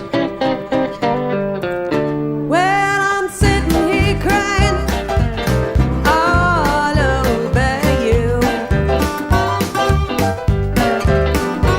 I'm sitting here crying, baby, all over you. Ron sends me Canadian $13.99. Says thanks for the show, people. Your people are live. Dial now. Dial in now. I guess it means appreciate that super chat very much, sir. Thank you for that. Tried so hard, tried to make you mine. But I tried to make you mine. But what good did it do? Now I'm sitting here crying.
Yeah, that's a real piano, Jeremy Bell.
Thanks for playing that, Edward. Yeah, the Debbie Davies, she was Albert Collins' second guitarist in the 80s for a number of years. She lives in California now and plays, outside the Los Angeles area. Oh, okay. She still posts things, but she's a great guitar player, too. She was kind of playing a dobro, I guess, their acoustic slide, and but she can play electric like you wouldn't believe. And Jeremy Baum on piano, he was with Shamika Copeland for a number of years, but this was several years after he made this recording. Oh, okay. So, anyway, that's pretty Ron much. says Carol figuring out the song live. It's nice to have people who can do that. Yeah. Yeah, she's that good, folks. Forget they're watching. Never asked me for tabs, not once. Yeah. Well, when I get fucking asked for tabs, I'm like, "What, are you serious?"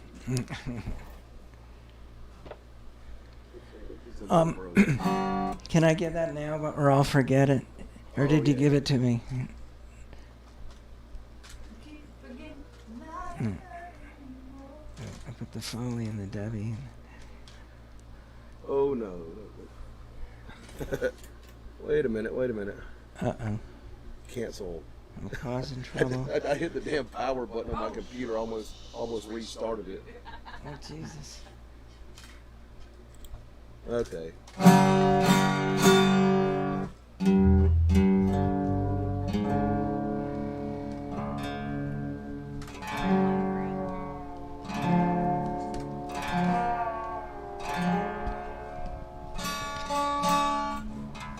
Can you give me a D? Give you a D. I know this thing ain't standard. What are we doing?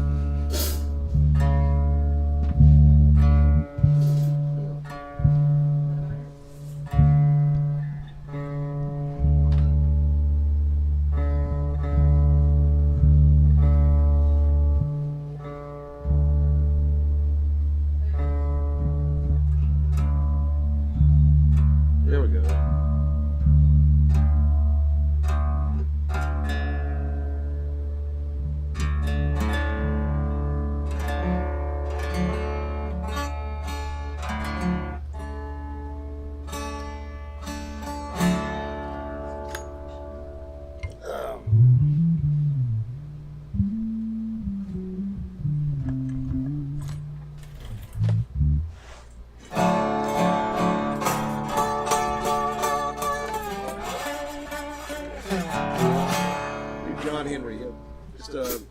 give me a D whole time. D fifths.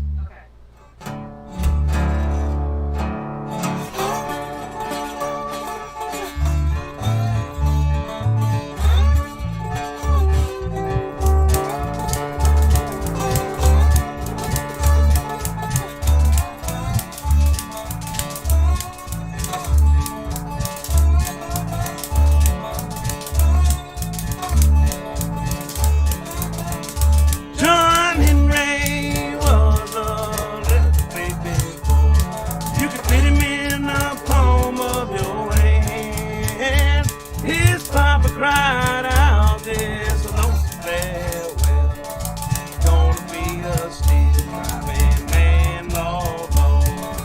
Gonna be a steel driving man." John Henry climbed up the mountain and he looked down the other side. The mountain was so tall, John Henry was so small. Laid down his hammer and he cried, Lord, Lord. Laid down his hammer and he cried.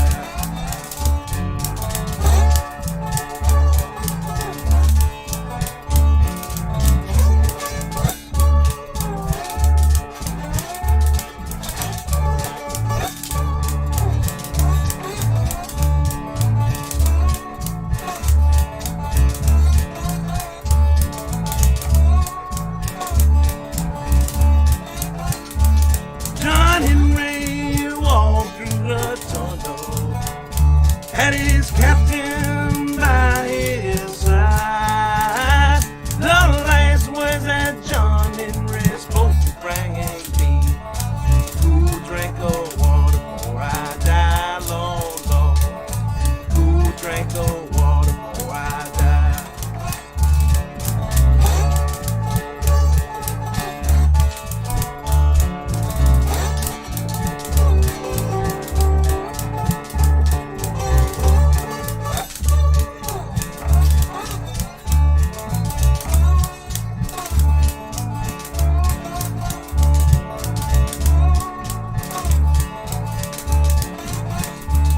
John Henry told his captain, "I wanna go to bed. Well, fix me a pallet, I wanna lie down. Got a mighty roar in my head, Lord, Lord. Got a mighty roar in my head."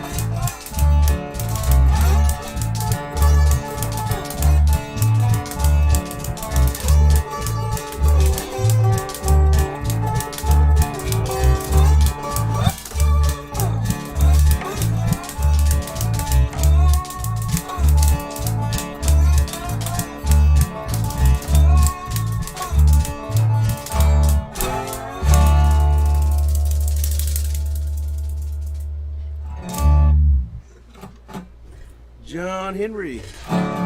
Sounds kind of like the record, man. I put like brush drums and shit on the record. What are those made of? Plastic. Uh-huh. Yeah. I get a nice flap out of these and they get a different. Your knife get red? No, I was using real sticks. But these are, Oh, yeah. That's not bad. Victor says, "Love that feel, rip Tony Price." SD says, "National treasure, I'm Flup De Niro, leave me alone." Ron says, and he has a degree in computer science. Yes, I do. yeah. Yeah, almost fucking cut the computer off, like pressing the wrong button. And yeah, working on like a computer that's probably older than a lot of y'all's kids and stuff. Like about a 15-year-old computer. Let's see. Green says, "Friendly reminder, check your phone charge. Also, please remember to like, subscribe, and donate. Ed appreciates all the support from each of y'all." Yes, I do. Blues Rocker says, "Can we see the merch?" Yeah, I'll find it on here, show it to y'all. Now, let's see. Let's find this Etsy store. I'll show y'all how a master salesman operates here.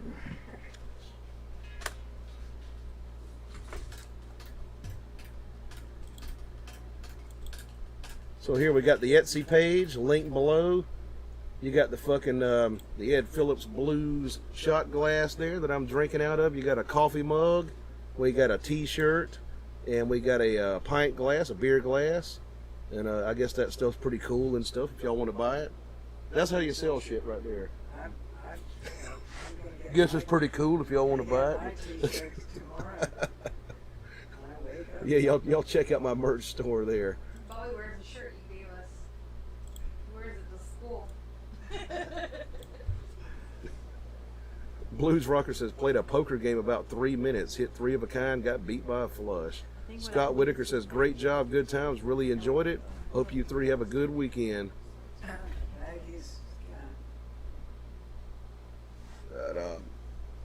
me see here. SD says I'm on the opposite curve of the spectrum. Ron says right on green. I might leave you guys and make you a duo.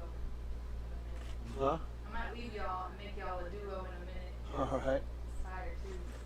We've been on here for how long? Let's see, about 4 hours. Yeah. Yeah, I might take a Patterson here. Yeah. Butt hurts. Okay. Well, Go ahead, abandon ship on me. yeah, I might go ahead and like call the show like in a little bit. Let's see, maybe we can have another shot and We can do a final song. Won't. I don't want to be on here all night either and like get all drunk and shit.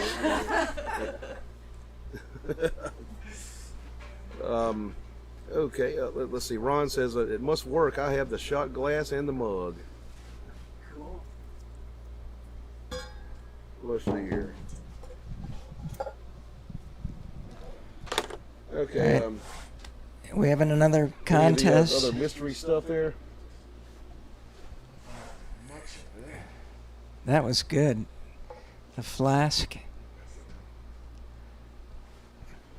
Victor says indomitable. Not much in there. Indomitable. Okay. We got some mystery stuff here, and we got the. Oh yeah, I gave it back to him.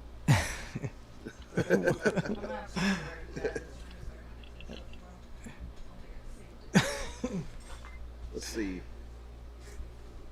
Mystery stuff or Jefferson Reserve overproofed.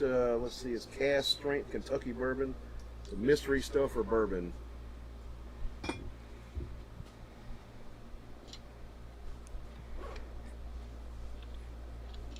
Well, if I may cast my vote in advance, I'm gonna have a sip of that myself. Okay. He votes for the mystery stuff in the flask here. It don't matter what they vote for, he'll take some. It tastes good. That tastes good. Oh yeah, yeah. Prove it. You want a glass? You want a glass or you want No, I'm just gonna, It's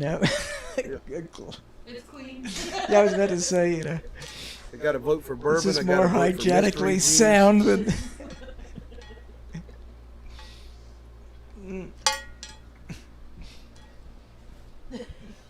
What's my too high? Green says mystery stuff. 2 votes for that. Wow, it's really interesting. Really interesting. Give me some more votes, y'all. It's gotta be. Because it has that. Mystery, possible Japanese style scotch, basically, or a bourbon. So that's our votes here. Mystery or bourbon. Put it cheap. Ron says bourbon. See what Sonny thinks of that bourbon. I think I gave him some earlier, didn't I? Yeah. What did you think of that? Here, get the microphone. Here. Explain your senses. It was good on my palate. And he has a discerning palate. Yes. He definitely Kind of does. tied here. Somebody break the tie. Cask. Okay. You want some more? No, I'm good. All right. Did you know Sonny does have a good palate? He's going to school for culinary. Well, so. I can imagine. That's got to go with the territory. So now we only eat nothing but the finest. Mm-hmm. If only I had some of those Chinese eggs here, I'd poultry y'all. Yeah. Oh, thank you. I've gotten super chats like to eat those damn things. Yeah. Thank you. Sorry. What was it, balut? No, it's the 1,000-year eggs, the black eggs. Oh, Lord. Have you had it? Okay. High proof Jefferson's bourbon.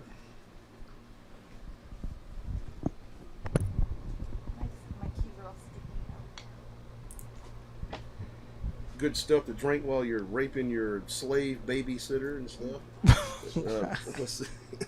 Oh, wow. That's something like Theo Vaughn would say. All right. Cheers, salute, skull, prost, l'chaim, all that good stuff right down the hatch.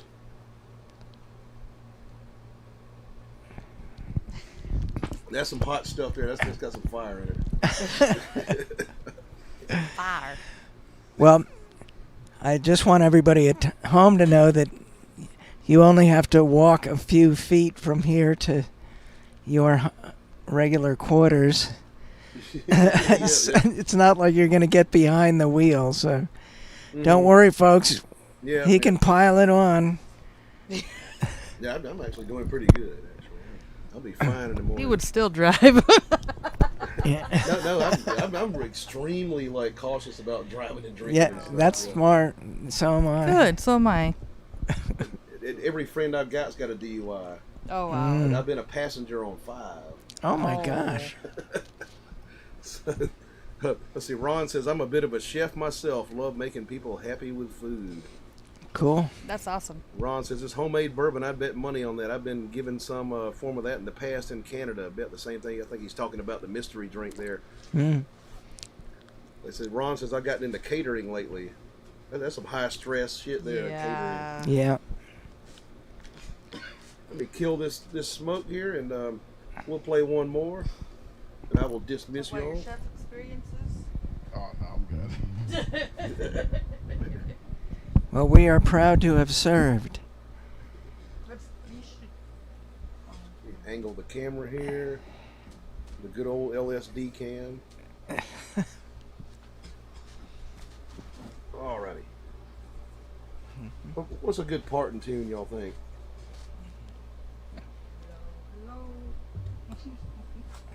Do you guys do that?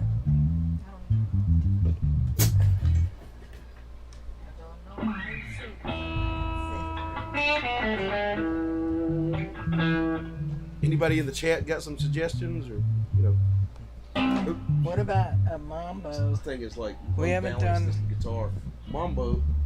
Yeah, like a,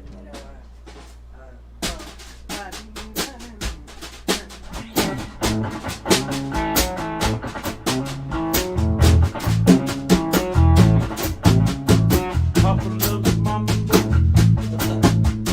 Mama loves mama. I think I know any mambos. yeah, we do.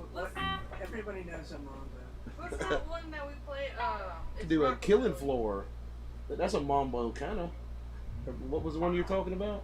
I was gonna say it was rockabilly. Hmm. Oh, you don't know the words to it, I think. We were gonna do it. 20 Flat Rock. Yeah. Yeah, I don't know the words. We can do it.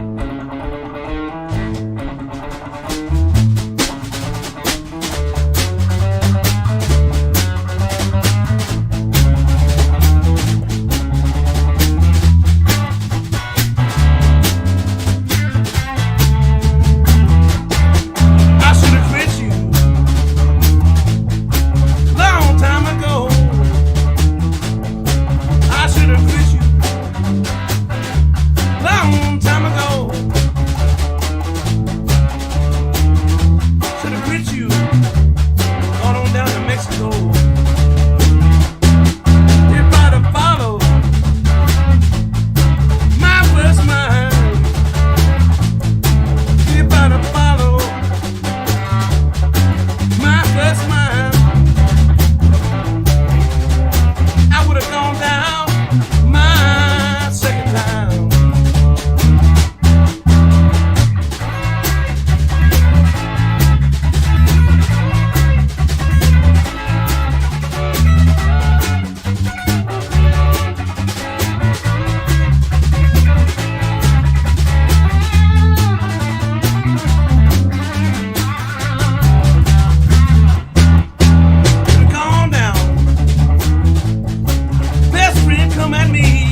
Big Bill? Yeah, let's do one more.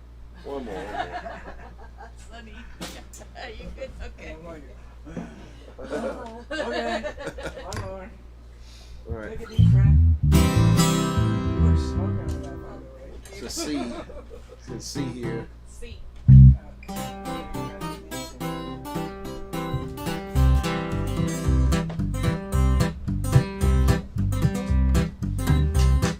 No little girl, about 16 years old. She said, Bill, stop drinking, I will satisfy your soul. Well, I just keep on drinking. I keep on drinking. Well, I'm gonna keep on drinking. Too good liquor get me down. When I wake up in the morning, holding the bottle tight. When I go to bed, mama's a gallon out of sight. Well, I just keep on drinking. I keep on drinking. Well, I'm gonna keep on drinking. Too good liquor get me down.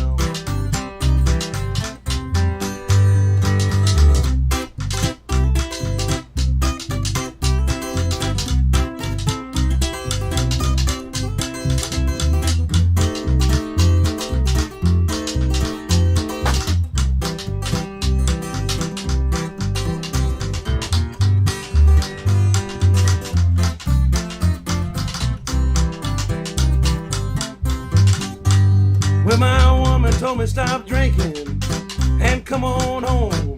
If you don't big bill, some man gon' carry your business home. Well, I just keep on drinking.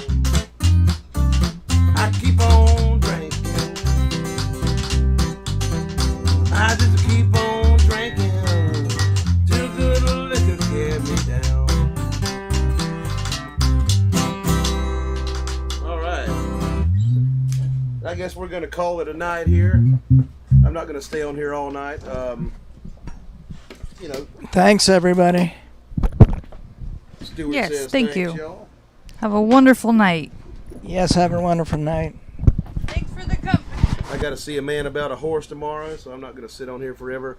You know, see y'all next week, next Wednesday. Same bat time, same bat station, 8:30 p.m. Eastern Standard Time. And yeah, y'all have a good one. Thank y'all for the compliments and the super chats and all that. Thank you. All right, we'll call it right here. Kind of an early ending for the evening. I usually go to like 1:30 or 2. Ron says that was cool. People, you guys had a great show. Blues Rocker says great playing, guys. Peace from Indiana. And We're in Indiana. he says we're in Indiana, Blues Rockers.